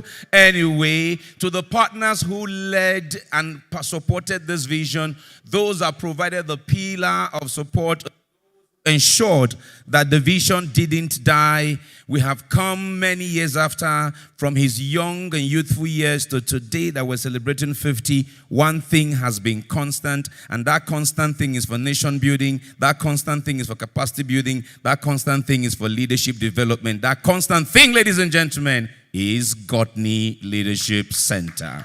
Happy birthday. That is all I can say. Thank you so much to all of our wonderful guests that have joined him. Get that picture real quick. They can go back to their seat. We'll have just a few more comments to make from some of our guests. And then, so Sam, if we can get this to the side again. We're going to take a few Goodwill messages. Time is fast spent. We have an evening function today. So please, if I invite you as one of those to take in the Goodwill message, I beg you to kindly, very kindly, keep it as short as possible. Our appreciation will be around the 3 minutes maximum mark. We'll greatly appreciate that. I'd like to, Jonathan, if you can please come.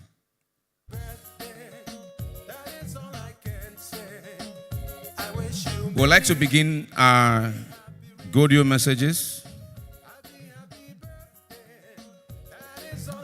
with the guests, a special guest today who you heard from the celebrant's mouth himself, gave him arguably one of the first biggest push he could have asked for in terms of helping young leaders, in terms of helping to form the minds of young leaders for our country and beyond.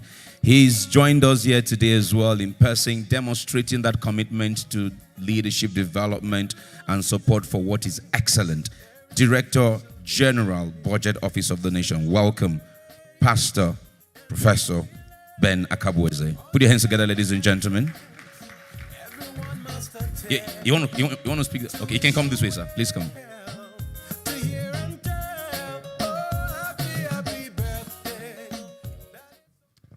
Thank you. And as we say in Nigeria, all protocols respectfully observed. In the limited time I have, I just like to add to what I consider the spirit of this event. You heard about, the sponsorship of, but my relationship with Linus actually started when he was still in the university, when he had already started this Goodwill, by which time I was managing director, chief executive of now, bank, and my office was on the marina. So if you know about his trips to marina to bend down, whatever. But and he talked about the God factor in his life and whatever. I mean, we are not quite the same generation. Okay, it's much older. But and you know how God. I also grew up in Kumba.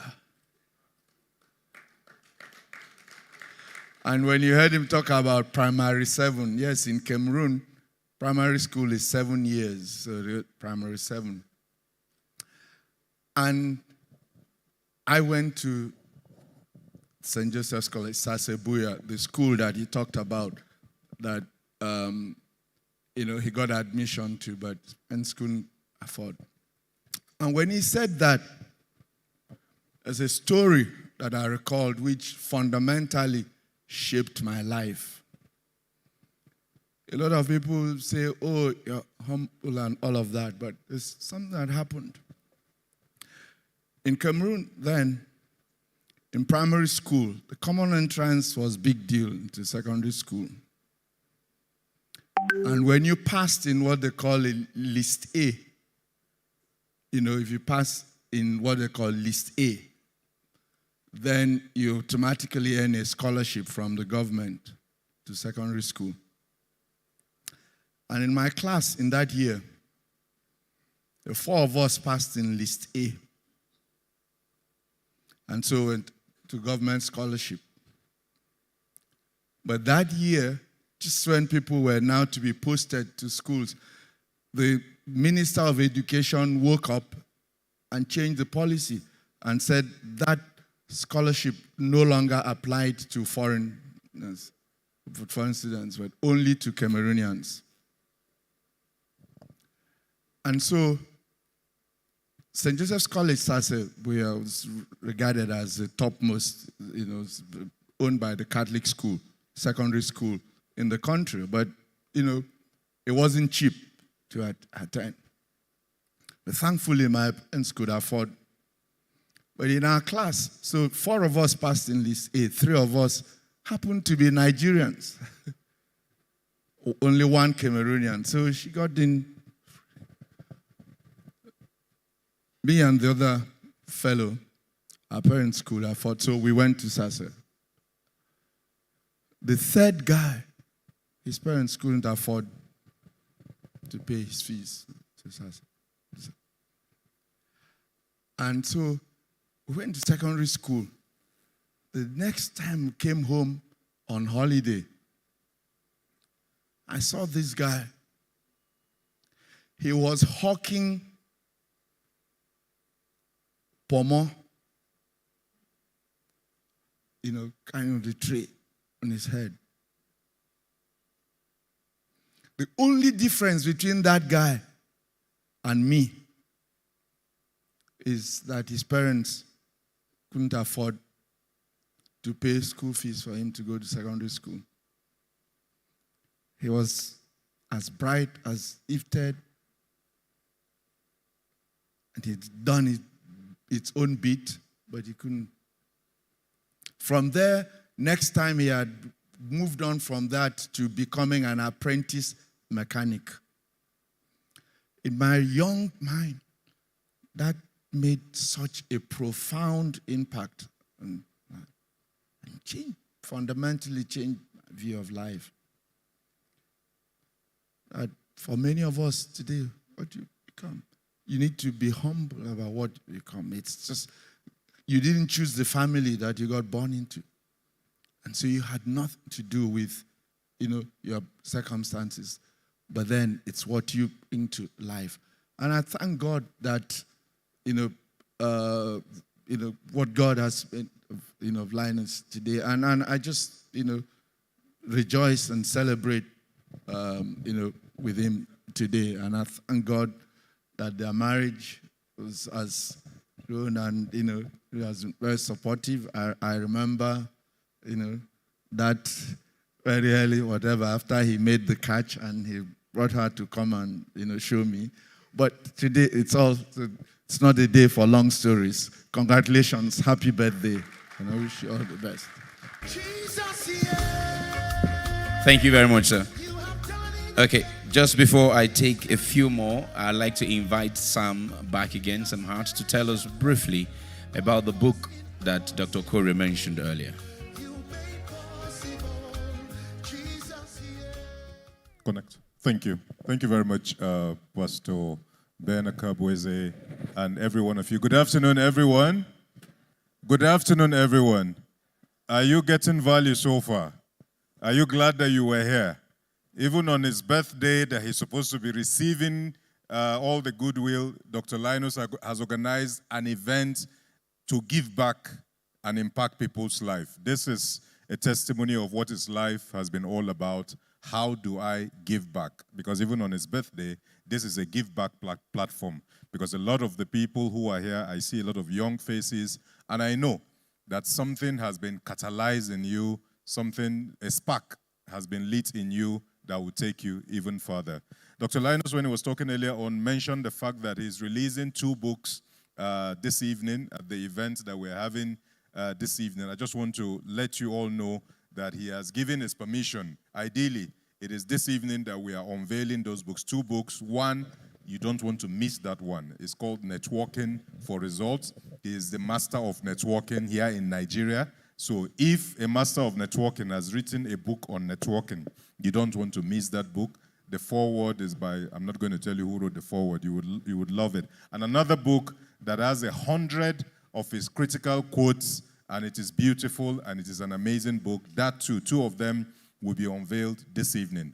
But as an exception, for those of you who are here today, it is imperative if you want to make an advance booking for those books, because after this evening, it may finish. All the copies that we have, those who are coming say they are going to go with 50, they are going to go with 100, because they want to give to people in their circle, young people around their lives, people in their offices, and all of that. So for those of you who have made it here this evening, whether you're going to come back in the evening or not, you have the opportunity to pre-order and pre-book those books. There is a stand outside where Mr. Austin is waiting for you. On your way out after this event, you can stop by at that desk and pre-book the books and have them delivered to you. So I just felt I should mention that, because if you wait till in the evening, those who are coming in the evening have covered everything. So take this opportunity and make sure you pre-order the book at the desk outside. Thank you very much.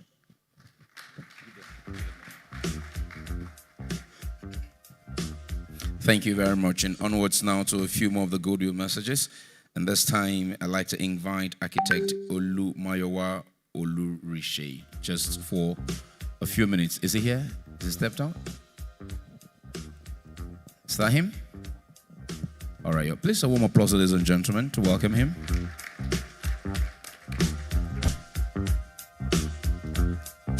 Please, maximum of 3 minutes is the expectation.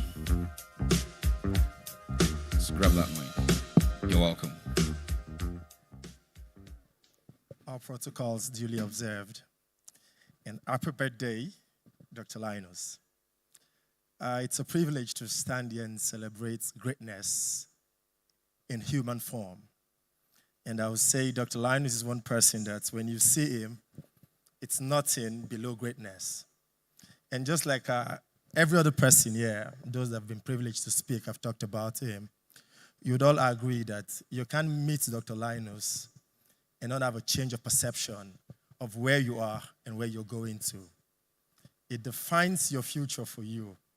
You meet a man, and a man makes you understand that there's more in you that you're yet to discover, and that's Dr. Linus. I've not met him for so long a time, but for the little time I've met him and we've interacted, I can tell you it has changed my perception about life, about humanity, and about leadership. No wonder we're all gathered here today to celebrate such a man. And I want to believe if this program were to continue for the next 1 week, we will need to change the location. Because I know everybody seated here would have wanted an avenue where they can bring in more people. And that's because we're celebrating greatness. So no wonder today we're gathered celebrating 50 years. And you would wonder, 50 years, but looking down the line of achievements, you would think it's over 100 years. And that's because you're meeting a man of vision. And he talks about the things, how even without knowing where he's headed or where those things are placed, you have vision and you go for it and you get it. I am privileged to know you, sir. I am lucky to know you. And I can assure you that if everybody seated here would carry what you've imbibed in them out there, there's no doubt that Nigeria will be a greater nation. There's no doubt that tomorrow we would all be linked to Godney and would say Nigeria would stand up one day from the affairs of the world and say, thank Godney for a man of vision. Because through Godney, we can say we have a better Nigeria. God bless you all.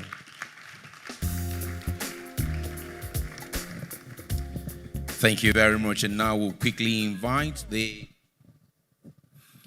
a branch, the ED at Taj Bank, Christopher Oketa. I hope I'm correct. Please put your hands together, ladies and gentlemen.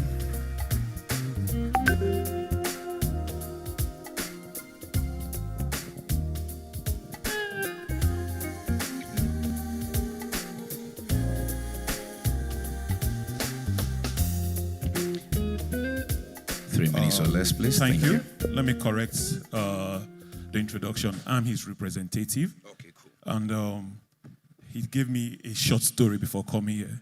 He said, once you get there, you identify him. He's a star man. And that was when he was about taking off from where he was. And his message is, I should wish you a very happy birthday. And he's quite privileged to know you. And excuse me.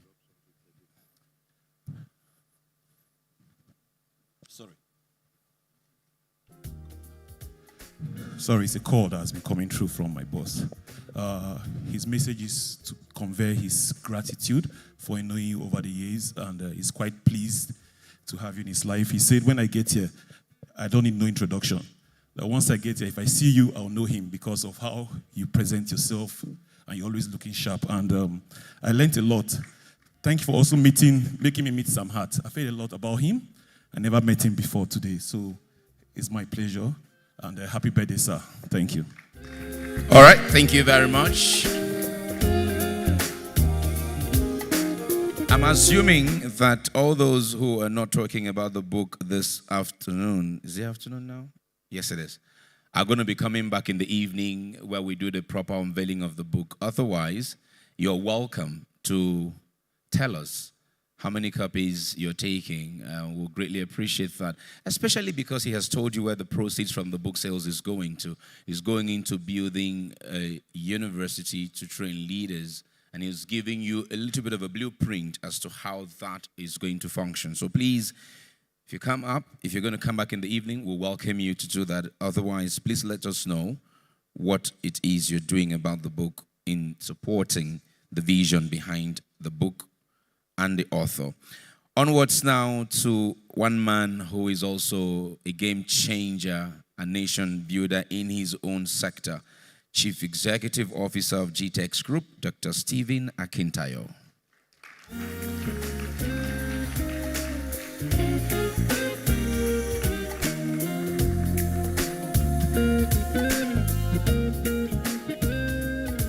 Always good to see you. Thank you very much. You're Well welcome. done. Yeah. Well, I've not sacked someone. I think somebody has that title of CEO of GTEX Holdings. I'm the chairman now, okay? Please, ladies and gentlemen, please let's welcome the chairman, GTEX Group, Dr. Stephen Akintayo. You're welcome. Let me start by saying Dr. Linus and Godney, I'm a beneficiary. Many years ago, I think most of you know my story, trying to get my footing in terms of business.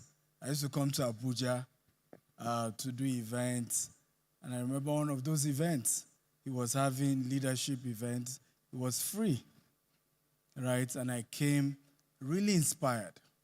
And if you have hustle to make it in this country, you know how powerful events that inspire you can be.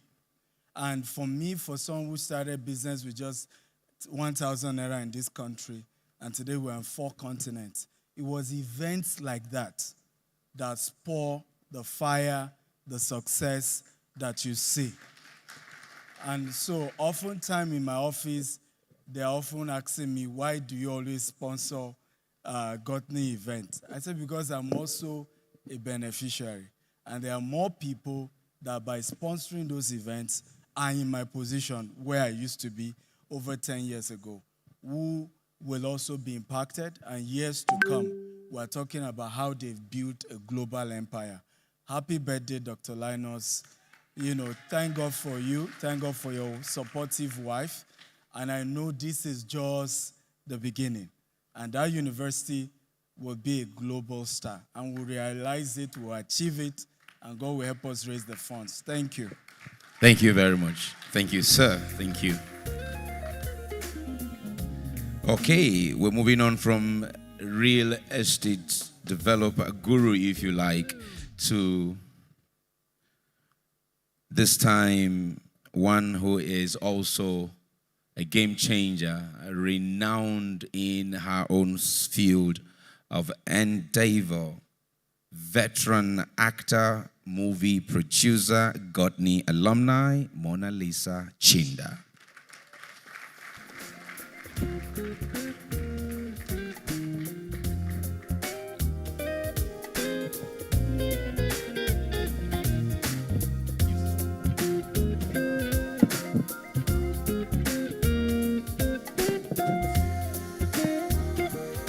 Thank you so much. much. Dr. Linus, happy 50th birthday to you. And of course, I'm sure you're celebrating again with your wife. Happy 50th birthday to two of you. And I stand on an existing protocol. I'm so optimized, and I'm happy I'm here to be part of this great event. So, just to make this very short, I want to say something. I met Linus in 2019, and then I was just being given an opportunity to lead as the Director of Communications in Actors Guild of Nigeria, and of course the PRO. But I realized that when I was given that position, the PRO was not PROing well, so I needed a platform to develop myself in public speaking, in speaking to my very, renowned colleagues who, of course, in a complex industry as ours. So when I started with Goodwill, I was challenged. The first one, when I started, it was free. And you know what happens to when you're being given a freebie? People really don't take it seriously. Well, mine was a different case. I was optimized, I was challenged, and I wanted to, because I have a penchant to be more than just being on screen. And of course, I wanted to be more. I wanted to do more, become a better version of myself. So I registered for other courses. And the second course was leadership in communication. And it has been from glory to glory, because now I can stand, I can speak, I can communicate properly, I can even negotiate and persuade people to even, in fact, as a mentor who mentored me, I'm mentoring people now. So it's amazing. And I'm not going to take most of your time, but I want to say to Dr. Linus, thank you. Thank you for giving us Goodwill. Thank you for giving us yourself selflessly. Thank you for being this visionary leader. People don't understand, but I know what I'm talking about. And the more you seek to change the narrative, the better you will become, the better, more followership, more people will realize that you're not only changing the narrative, but you're speaking to young people who some of them seem lost, and this platform that you have created, Goodwill Leadership Center, I pray it will grow from strength to strength, and that's cool. We will be part of it. That will make it stand the test of time. Thank you so much. God bless you. It's Maestro on the beat, baby.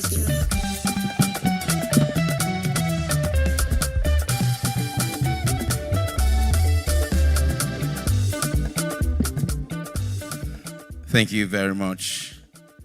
Moving on swiftly, we will now call on the Executive Director Networks for Niger Delta Power Holding Company Limited, Engineer Ife Oluwa Oyedele. Warm applause. It's Maestro on the beat, baby.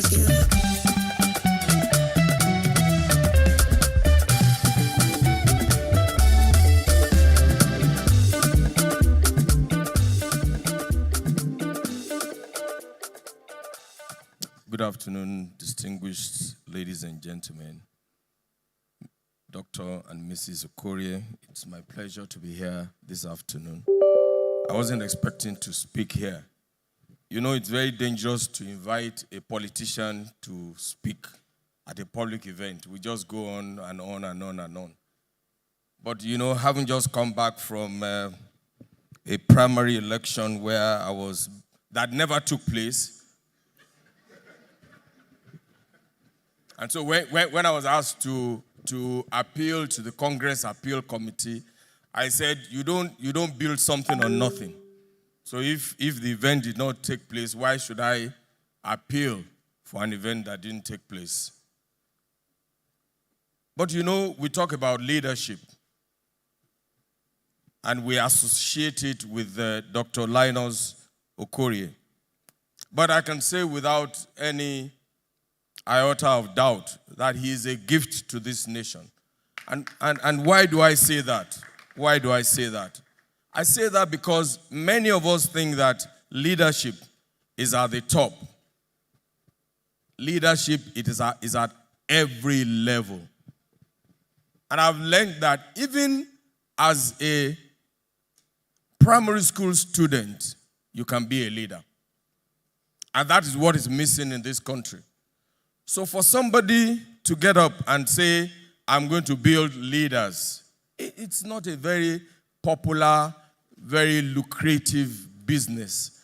And I'm sure that if you see the talent that is in this man, you will realize that he probably would have done better in oil and gas and in banking and so on and so forth. But he has chosen a field that is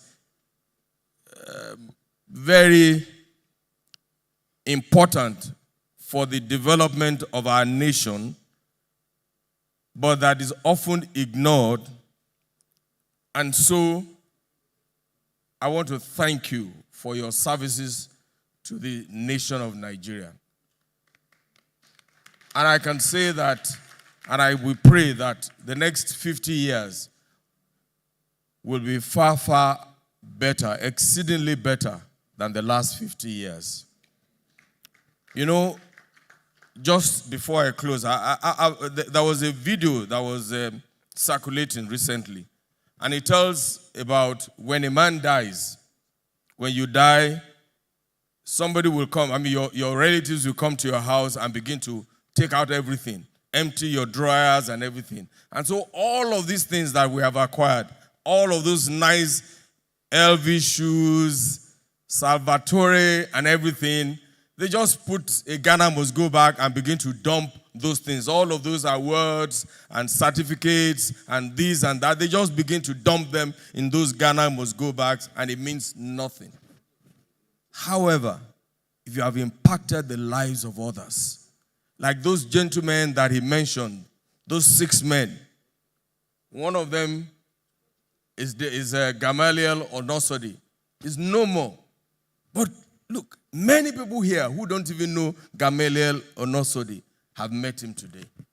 So the truth about life is that whatever happens, please leave this hall to ensure that you impact one person. Just one is enough to make this nation a great nation. Thank you very much, and happy birthday once again. All right, thank you very much, Engineer Felua. And next, I'll be calling on one of his neighbors who was in the room. And after that, I'll take one more from the president of Godney CEO Forum. And after that, a vote of thanks from his wife, and we're done for this first part of today's event. However, Sam Hart had spoken to us about 2 great books, one on networking.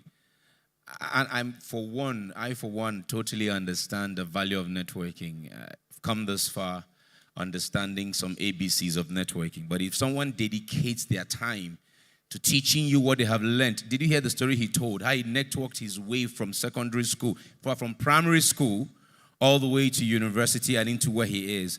All of that put together in a book is something that definitely, and then the words of marble through the years, right? So I want to ask quickly again, I know he had asked earlier who would want to walk with him the journey on the university, but I want to ask now, who would want to get a copy of the book?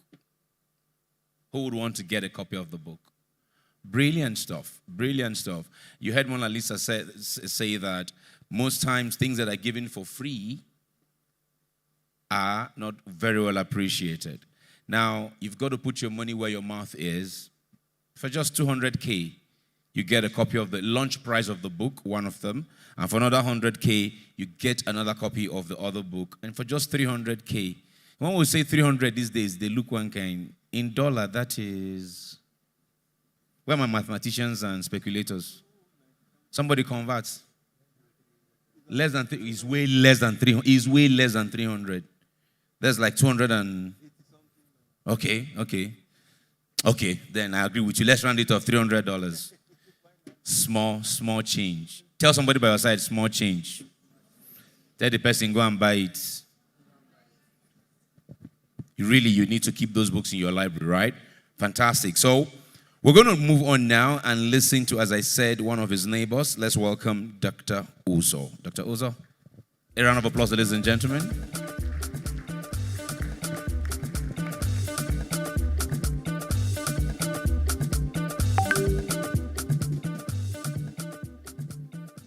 Hello? Hello? All protocols duly observed. I wouldn't want to talk too much, but I would start by saying that Dr. Linus is a wonderful man. I've not known him for too long, but it feels like we've been together for ages. It seems like we've been friends for over a decade.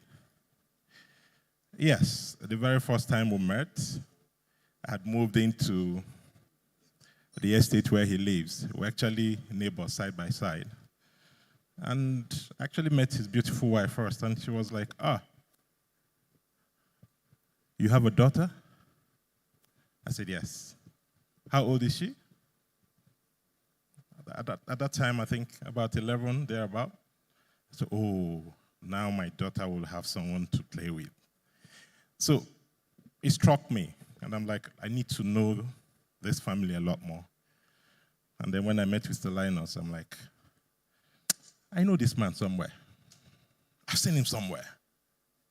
But it couldn't just come in until I had to go back to research. Yes, on AIT. It struck me. And the good thing is, he's been a beautiful soul. I've learned a lot from him. Our interaction has been superb. He's also a politician. I hope all of you know. But again, a politician with a difference. I am not a politician, but I want to be like Mr. Linus, that politician with a difference. We've discussed a lot as regards this country, and his insight is superb. And I would want us to take this home. If each and every one of us can just take 10% of Mr. Linus, I believe that this country will not remain the same. The things we have seen in this country are the things that can be changed. And Mr. Linus is an epitome of that change. And if we can just take 10%, then we'll actually be heading towards greatness. Nigeria is great. I can see faces here that are ready to turn Nigeria around. And I want to bet you, let's join Mr. Linus in his effort to raise leaders that we so desire in this country, because that is the only thing lacking in Nigeria. I want to say happy birthday, Mr. Linus.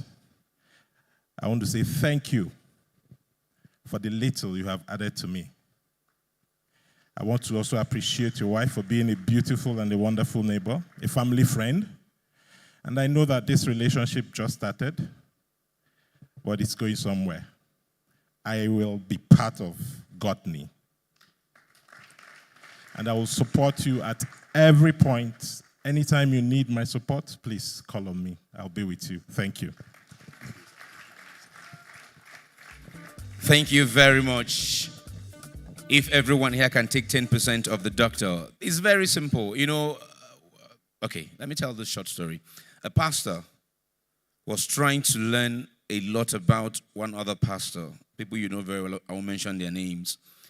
And for the longest time, he kept flying all around trying to have a meeting with this man until one day, according to him, this is his story firsthand, the Spirit of the Lord told him, you're punishing yourself too much. This man has a lot of materials he has put out there by way of books, video, and audio messages.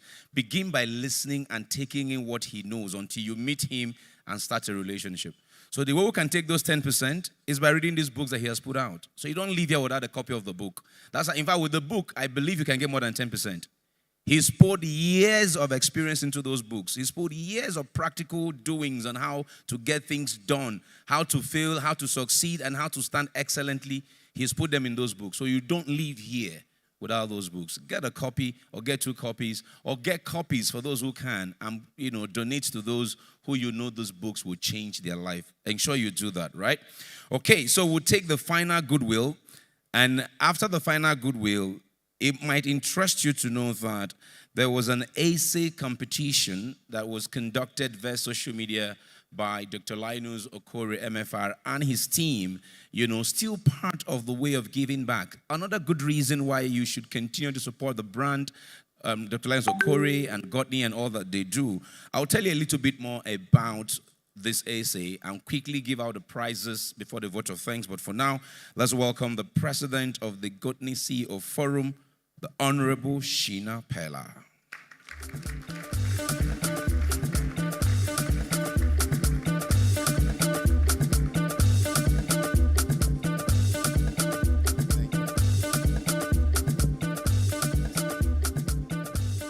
Thank you very much. Good afternoon, everybody. Good afternoon, birthday boy, and I wish you a happy birthday. I'm sorry I got in a bit late, basically because I had to travel all the way from Ibadan this morning, because today is a day that I cannot afford to miss. We are all gathered here, not just celebrating Dr. Linus' 50th birthday, but we are celebrating success. We are celebrating 50 years of making positive impact. We are celebrating 50 years of inspiring leaders and developing people, changing lives. Dr. Linus' passion for development, for good leadership is very, very contagious. I happen to be the president of Godney, CEO Godney Leadership.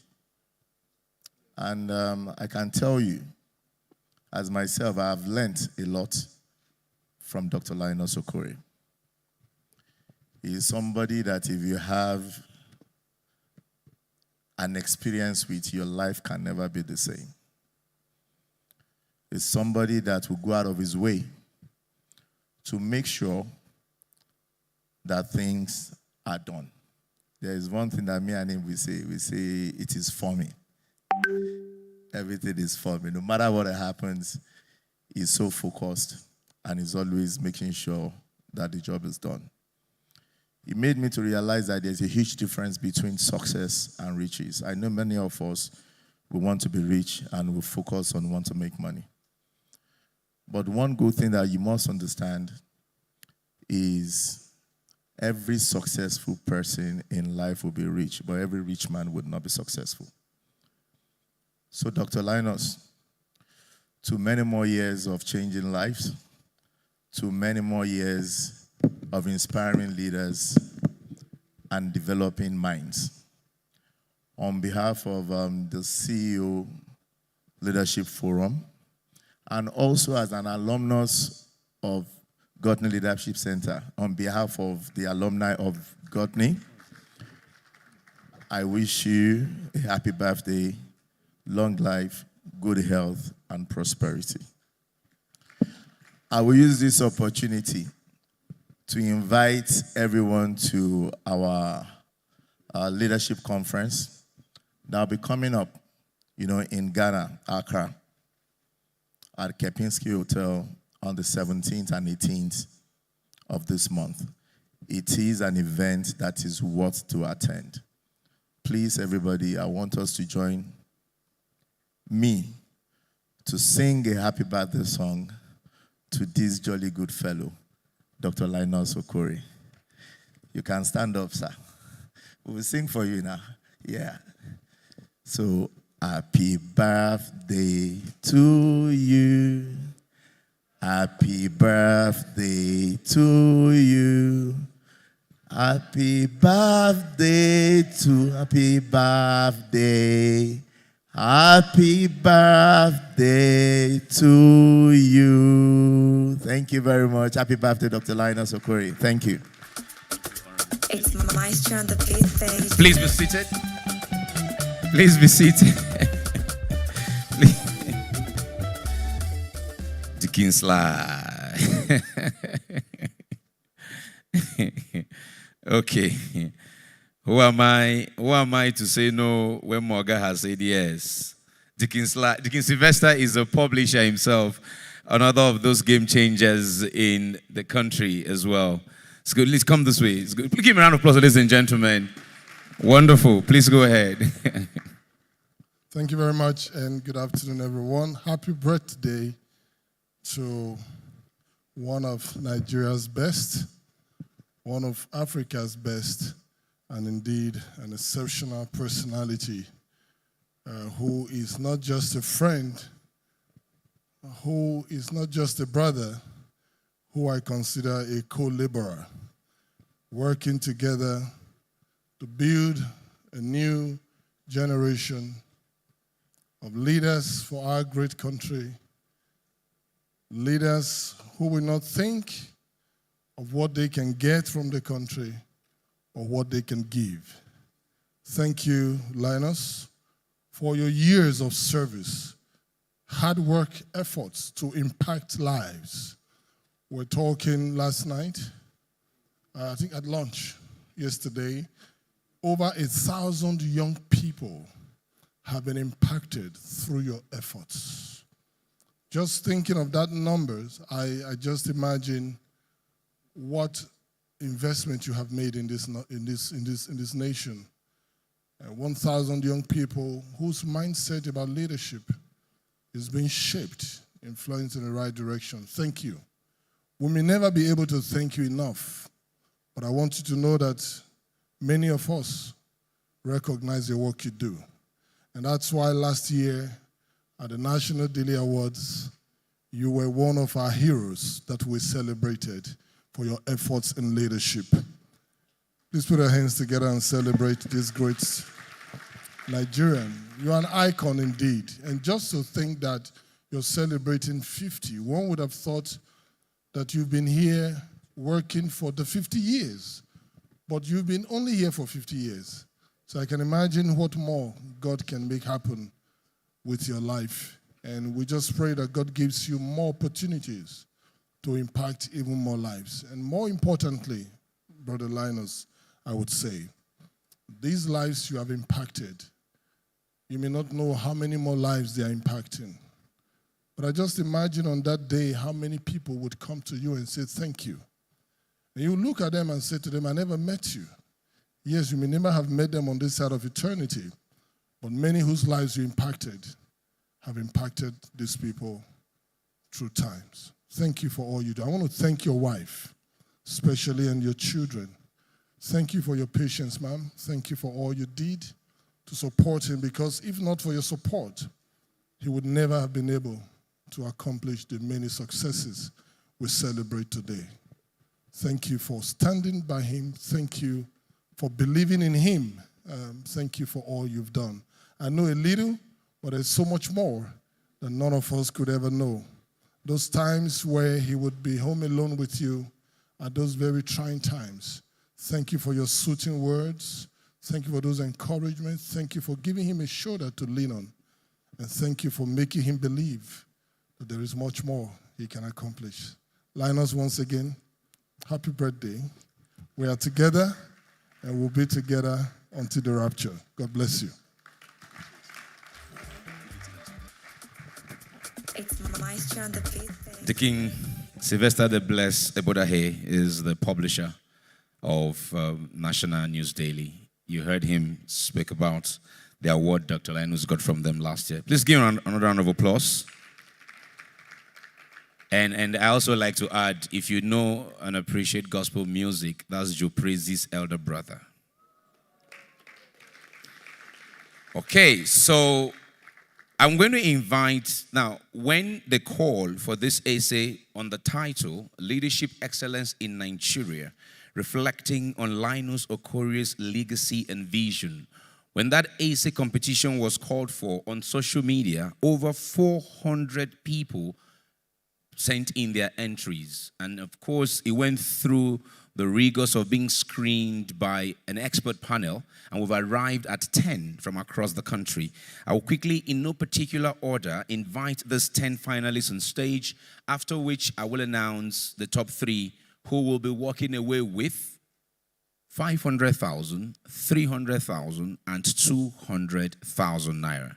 If you want to clap, go ahead.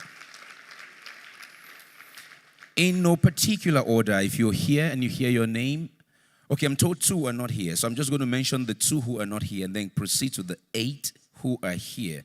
I'm told that Miracle Nwigbo is not here, but we appreciate you for your... Please give Miracle a round of applause and abstention. As well as Barnabas Michael, we also appreciate you in abstention. Now, for the remaining 8 of you, as you hear your name, please make your way on stage in no particular order. Esther Egemba, congratulations on making the top 10. Chidera Godfrey, congratulations. Adeshino Ahmed. Yes, I like that concept. Can't collect your money. Who among the 3 go collect the money? We'll go find out. All right. Emmanuel Obasa, congratulations. Chisom Okeke Precious, congratulations. Nzube Obaga, congratulations. Basi Bassett, congratulations. Esther Oshunkeye, congratulations. Come give them a round of applause, please. These ones are not thrilled, completely thrilled by 6-packs and BBLs. It's intelligence that is thrilling them. Give them another round of applause. You know, I was discussing with someone at the airport on my way to this trip yesterday. In 2009, I was part of a reality show called The Debaters. I was a contestant, and that made me the refined speaker that you're listening to right now. And I was weeping in my mind yesterday with my talkmate how such shows die in our country. It pains me. And some things that, you know what I'm talking about, gains all the attention, right? So these ones are being inspired by what they should be inspired by. Something that would last the test of time. Something worth being inspired by. And that is excellence. And that is leadership building. And that is nation building. Let's celebrate Dr. Linus Okorie, MFR, one more time. Amazing. Doctor, before I announce your top 3 of your I want you to please come on stage. Please come on stage. Madam, if you can join him, please. We're celebrating you as well today, 2 of you. You're going to take picture with them individually. We're giving them presidential, recognitions. 2 of you will take picture with them. So once I call you, the rest will step back, and that person I call will take picture with Oga and Madam, and they will still be on stage with me. I will announce the top 3. So first person will be Esther Egemba. So every other person, please give Esther a chance. Let Esther take picture with Oga and Madam. In the middle, right in the middle, right in the middle, right in the middle. Can you put your hands together for them and celebrate them, please? Thank you very much. All right. Congratulations, congratulations. That's an honor for participating. Following will be Barnabas Michael. Give me a thumbs up once you're done, photographers. Barnabas Michael, step up. Congratulations. Oh, not Barnabas. Chidera, I beg your pardon. Chidera Godfrey, please. Chidera Godfrey. Chidera Godfrey, congratulations. Chidera Godfrey, congratulations. Adeshina Ahmed, you would follow next. Adeshina Ahmed, congratulations. Emmanuel Obasa, you're next. Emmanuel Obasa, you're next. Nzube Obaga, you are next. You are next, Nzube. Chisom Okeke Precious, you are next. Basi Bassett, you're following Chisom. And completing the list after Basi is Esther Oshunkeye. All right. And so that's a complete, yeah. So I'm going to call the second runner up. And as I announce the second runner up, okay, you've not taken that one. Please go ahead. As I invite the second runner up, just come and meet Oga. Second runner up means 3rd position, all right? 3rd position means the person is getting 200,000 naira. So as I call the person, just step up and meet Oga and Madam. And ladies and gentlemen, To celebrate his 50th birthday, the Linus Okorie MFR at 50 essay competition second runner-up is 200,000 naira. No, that's not the winner, that's the prize. Let's welcome Emmanuel Obasa. Congratulations.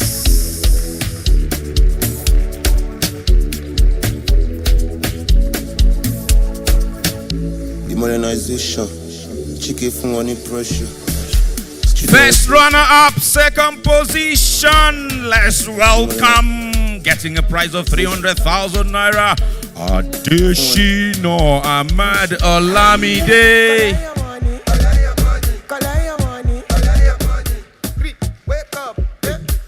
300,000 naira.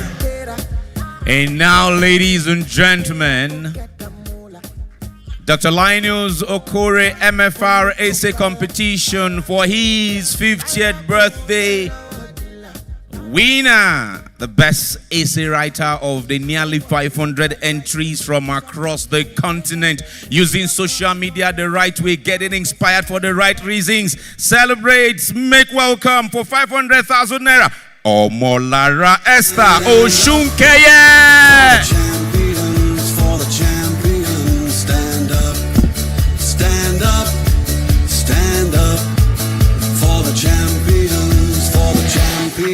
Stand up for the champions. She's so emotional, ladies and gentlemen. Only her and her God knows what I would do. Yes, go ahead, guys. What I would do for her. Yes. Yes. Okay, he's calling me. Why not if not? Concept, keep it going. For the champions, stand up, stand up, stand up. Courtesy of Deacon Sylvester Eboda, no hear the bless. All the remaining other 5 get 100,000 each.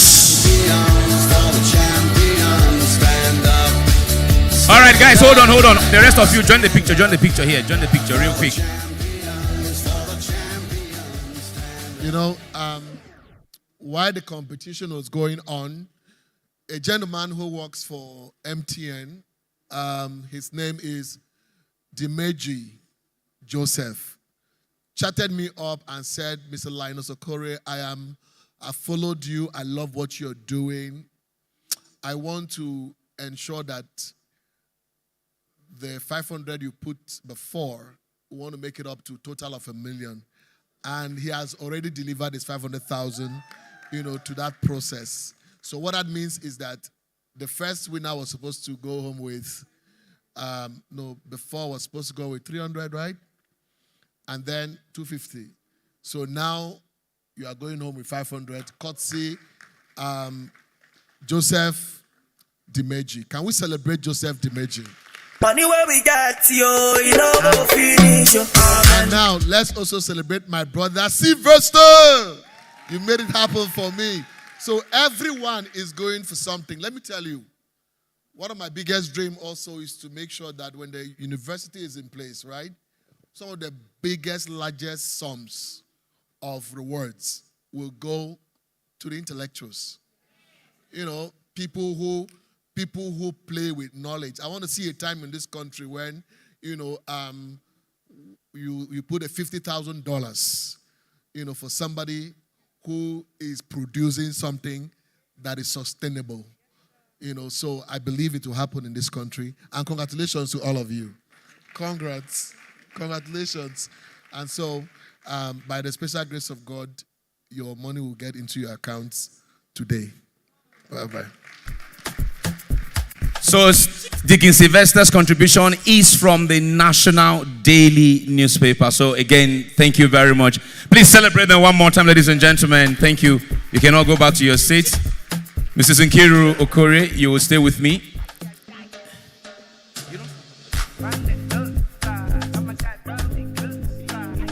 Okay, just the 3 winners. Only the 3 winners. Just the 3 of them. The madam will do the vote of thanks and we're done. Just the 3 winners. Just the 3 winners. Real quick, so that nobody is on stage as I get madam to speak. All right, guys, look at the camera. Congratulations. You've all shared 1 million naira today, courtesy of your intellectual capacity, and hunger to learn more. Do we have it? Thank you very much. Please go back to your seat. And now, madam, it's over to you. Please, can we celebrate her one more time, Mrs. Linus Okorie, ladies and gentlemen.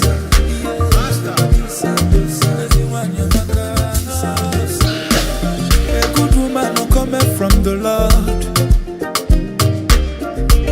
They know they see her for marketing. A good woman is a blessing from above. Her type will not there for marketing. I tell you more, Yaku. When you batrako Lisa Silva, you know more, those Yaku. When you batrako those Yakumo. Always loving everybody, no discrimination. What a dimma, no competition. Thank you, Concept. Thank you, Concept. Thank you so much, Concept.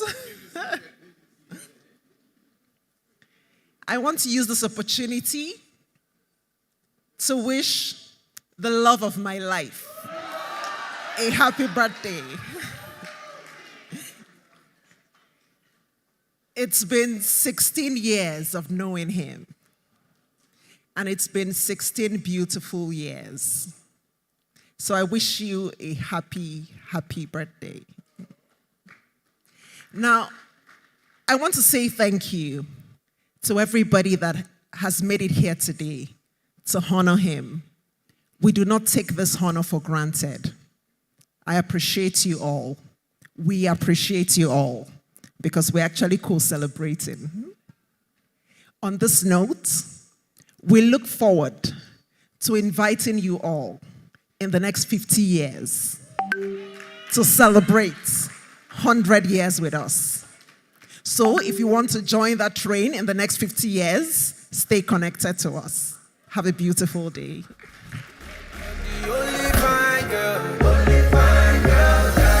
That's the only fan girl Linus knows. In his zone. Number one. Yes, so. All right. Let me make one additional. Okay, let me bless these guys, courtesy of Goodwill, right? These 10 people. All 10 of you have been awarded scholarships to attend the leadership masterclass, and the masterclass is worth 500,000 per person. It is taking place at the Goodwill Leadership Center in Abuja. Details will be sent to you later. Isn't that amazing? Isn't that amazing? Sam Hart, where are you? We did it. 1,400 hours. Isn't that wonderful?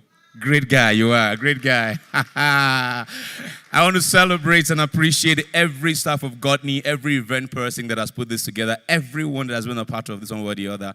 Because of arriving at this time, the moderators, again, I want to thank you. Wonderful guys, panelists, you guys were awesome. You helped us achieve this time. Thank you all so much. Well, Richmond Osuji is my name. If you have the invite for 6 p.m., black tie, come looking dapper and fly. Let's turn it up a bit in the evening. See you all later tonight. Richmond Osuji signs out. Bye-bye. Oh, by the way, I want to celebrate DJ Concept, ladies and gentlemen. Man, where's Jabi? DJ, we know the walk. Carry go. Hey, my friend, time now money. Make you not play with your work, yeah.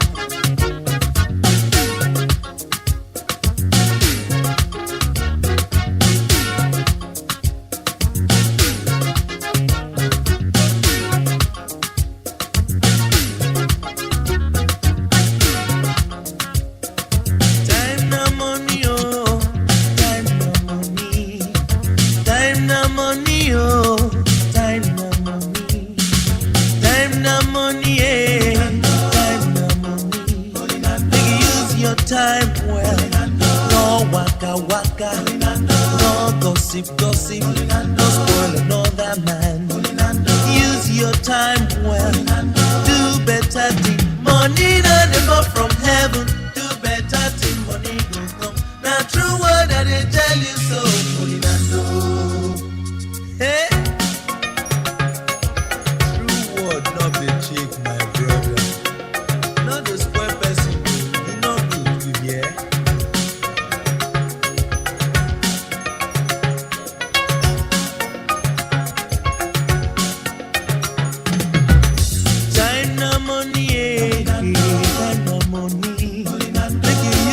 time well. No waka waka, no gossip gossip, no spoil another man. Use your time well, do better thing. Money don't come from heaven, do better thing. Money go come. Now true word that they tell you so.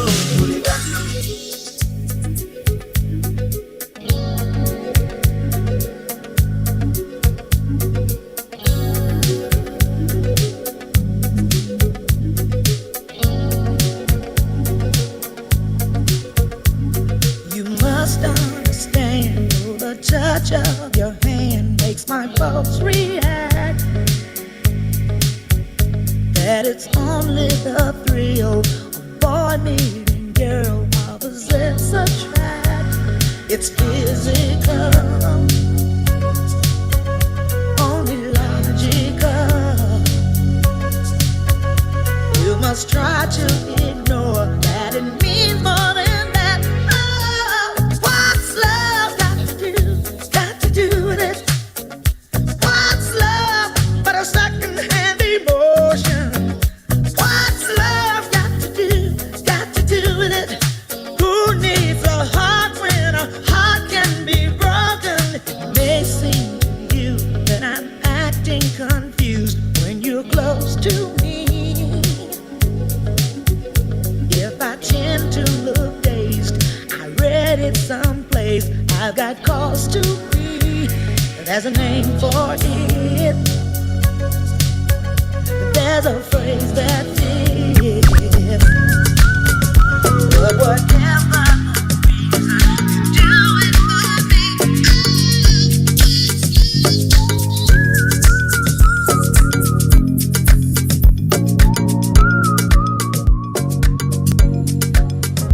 Àlàyé mi bá mi sọ̀rọ̀ kan kí ló ń lọ. For my area, ọ̀rọ̀ mi ló ń sọ. Wọ́n ní mo give them pressure. Ó jẹ́ má lọ sùn ṣiṣẹ́ lọ, mo yà fáwọ́ lọ. Nobody go dey when Sakpa done too much.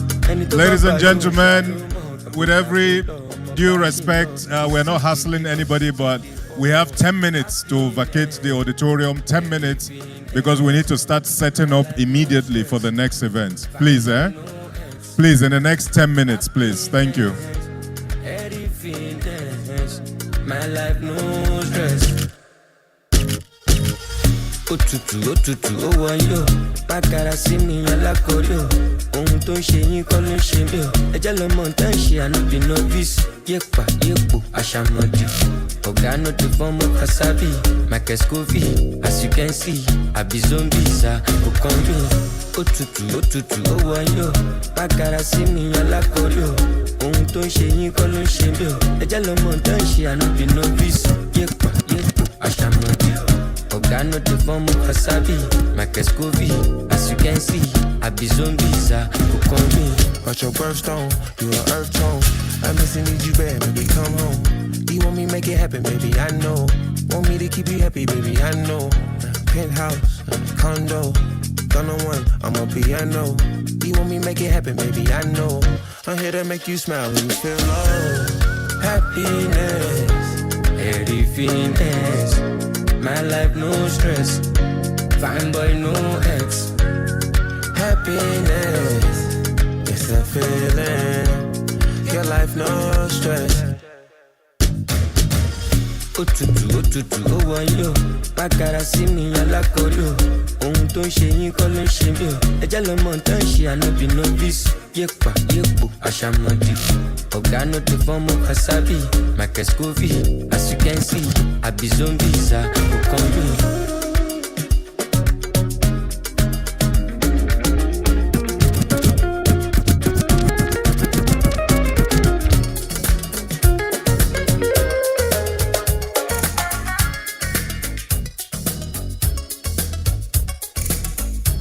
Como puede ser verdad.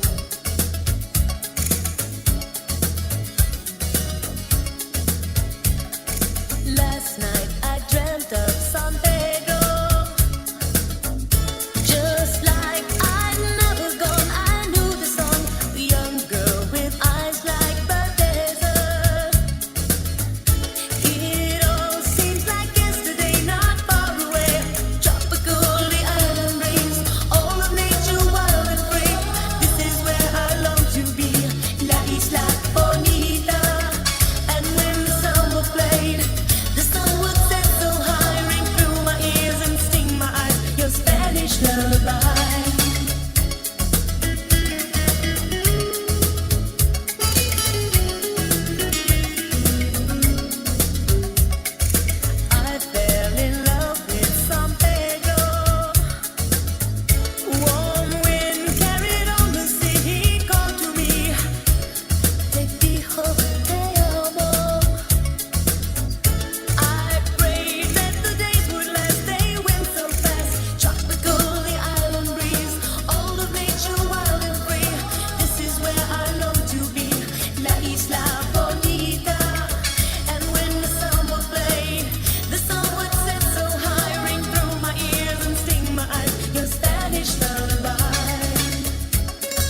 them or nothing. Now you know. Now you know. Now you know. Now you know.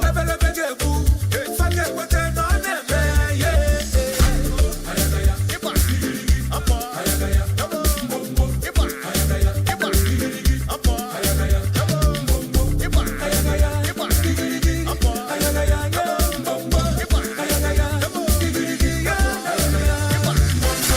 Ladies and gentlemen, please, it is important that we vacate the room now. We need to turn this place around for the evening event.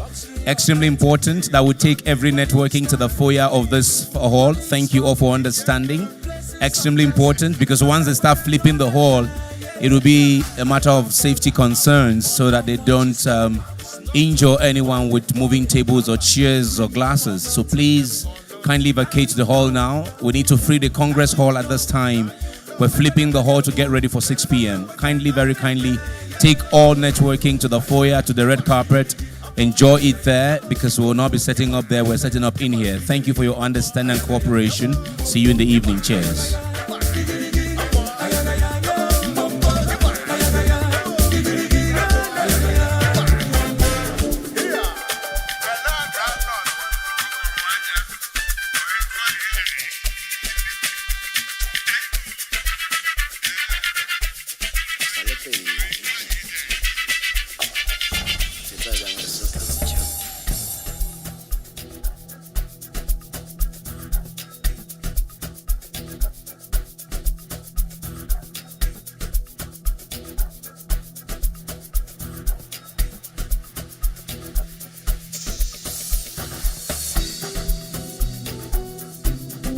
Every staff of Godney, every event person that has put this together, everyone that has been a part of this one way or the other, because of arriving at this time. The moderators, again, I want to thank you.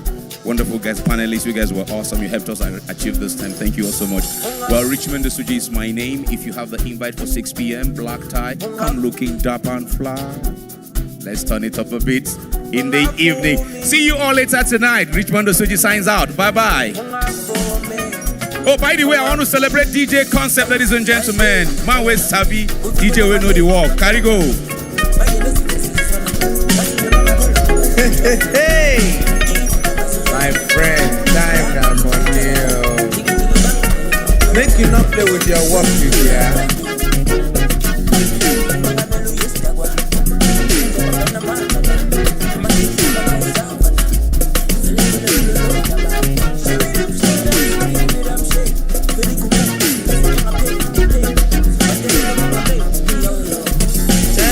Money, oh, time na money, time na money, time na money. Make you use your time well. No waka waka, no gossip gossip, no spoil another man. Use your time well. Do better thing. Money no dey come from heaven. Do better thing. Money go come. Na true word I dey tell you so. Hey, true word, not be cheap, my brother.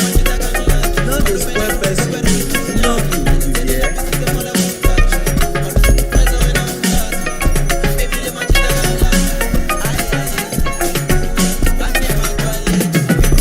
China money, China money. Make you use your time well. No waka waka, no gossip gossip, no spoil another man. Use your time well. Do better thing. Money don't come from heaven. Do better thing. Money don't come. The true word that they tell you so.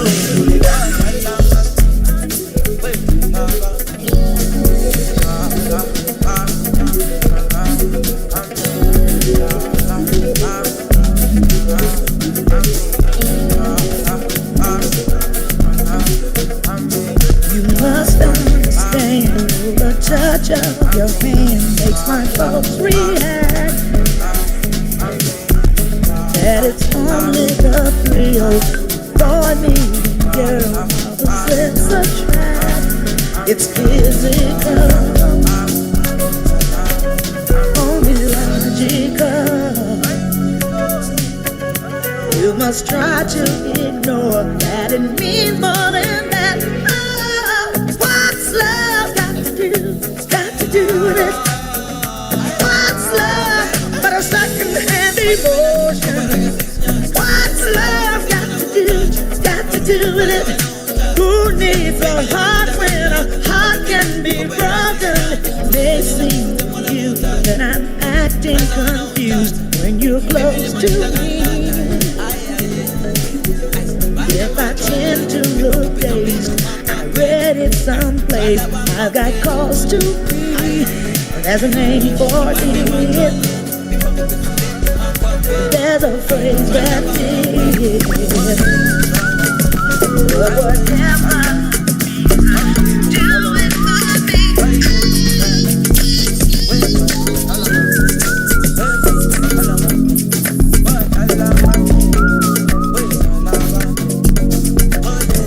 Àlàyé mi bá mi sọ̀rọ̀ nǹkan kí ló ń lọ. Ó máa ń rí ìyá ọ̀rọ̀ mi lọ ń tọ̀. Wọ́n ní mo gidi ẹ̀ pressure. Ó jẹ́ má lọ sùn ṣiṣẹ́ lọ, mo yà pàwọ́ lọ. Nobody go dey when Sapa done too much. Ladies and gentlemen, with every due respect, we're not hassling anybody, but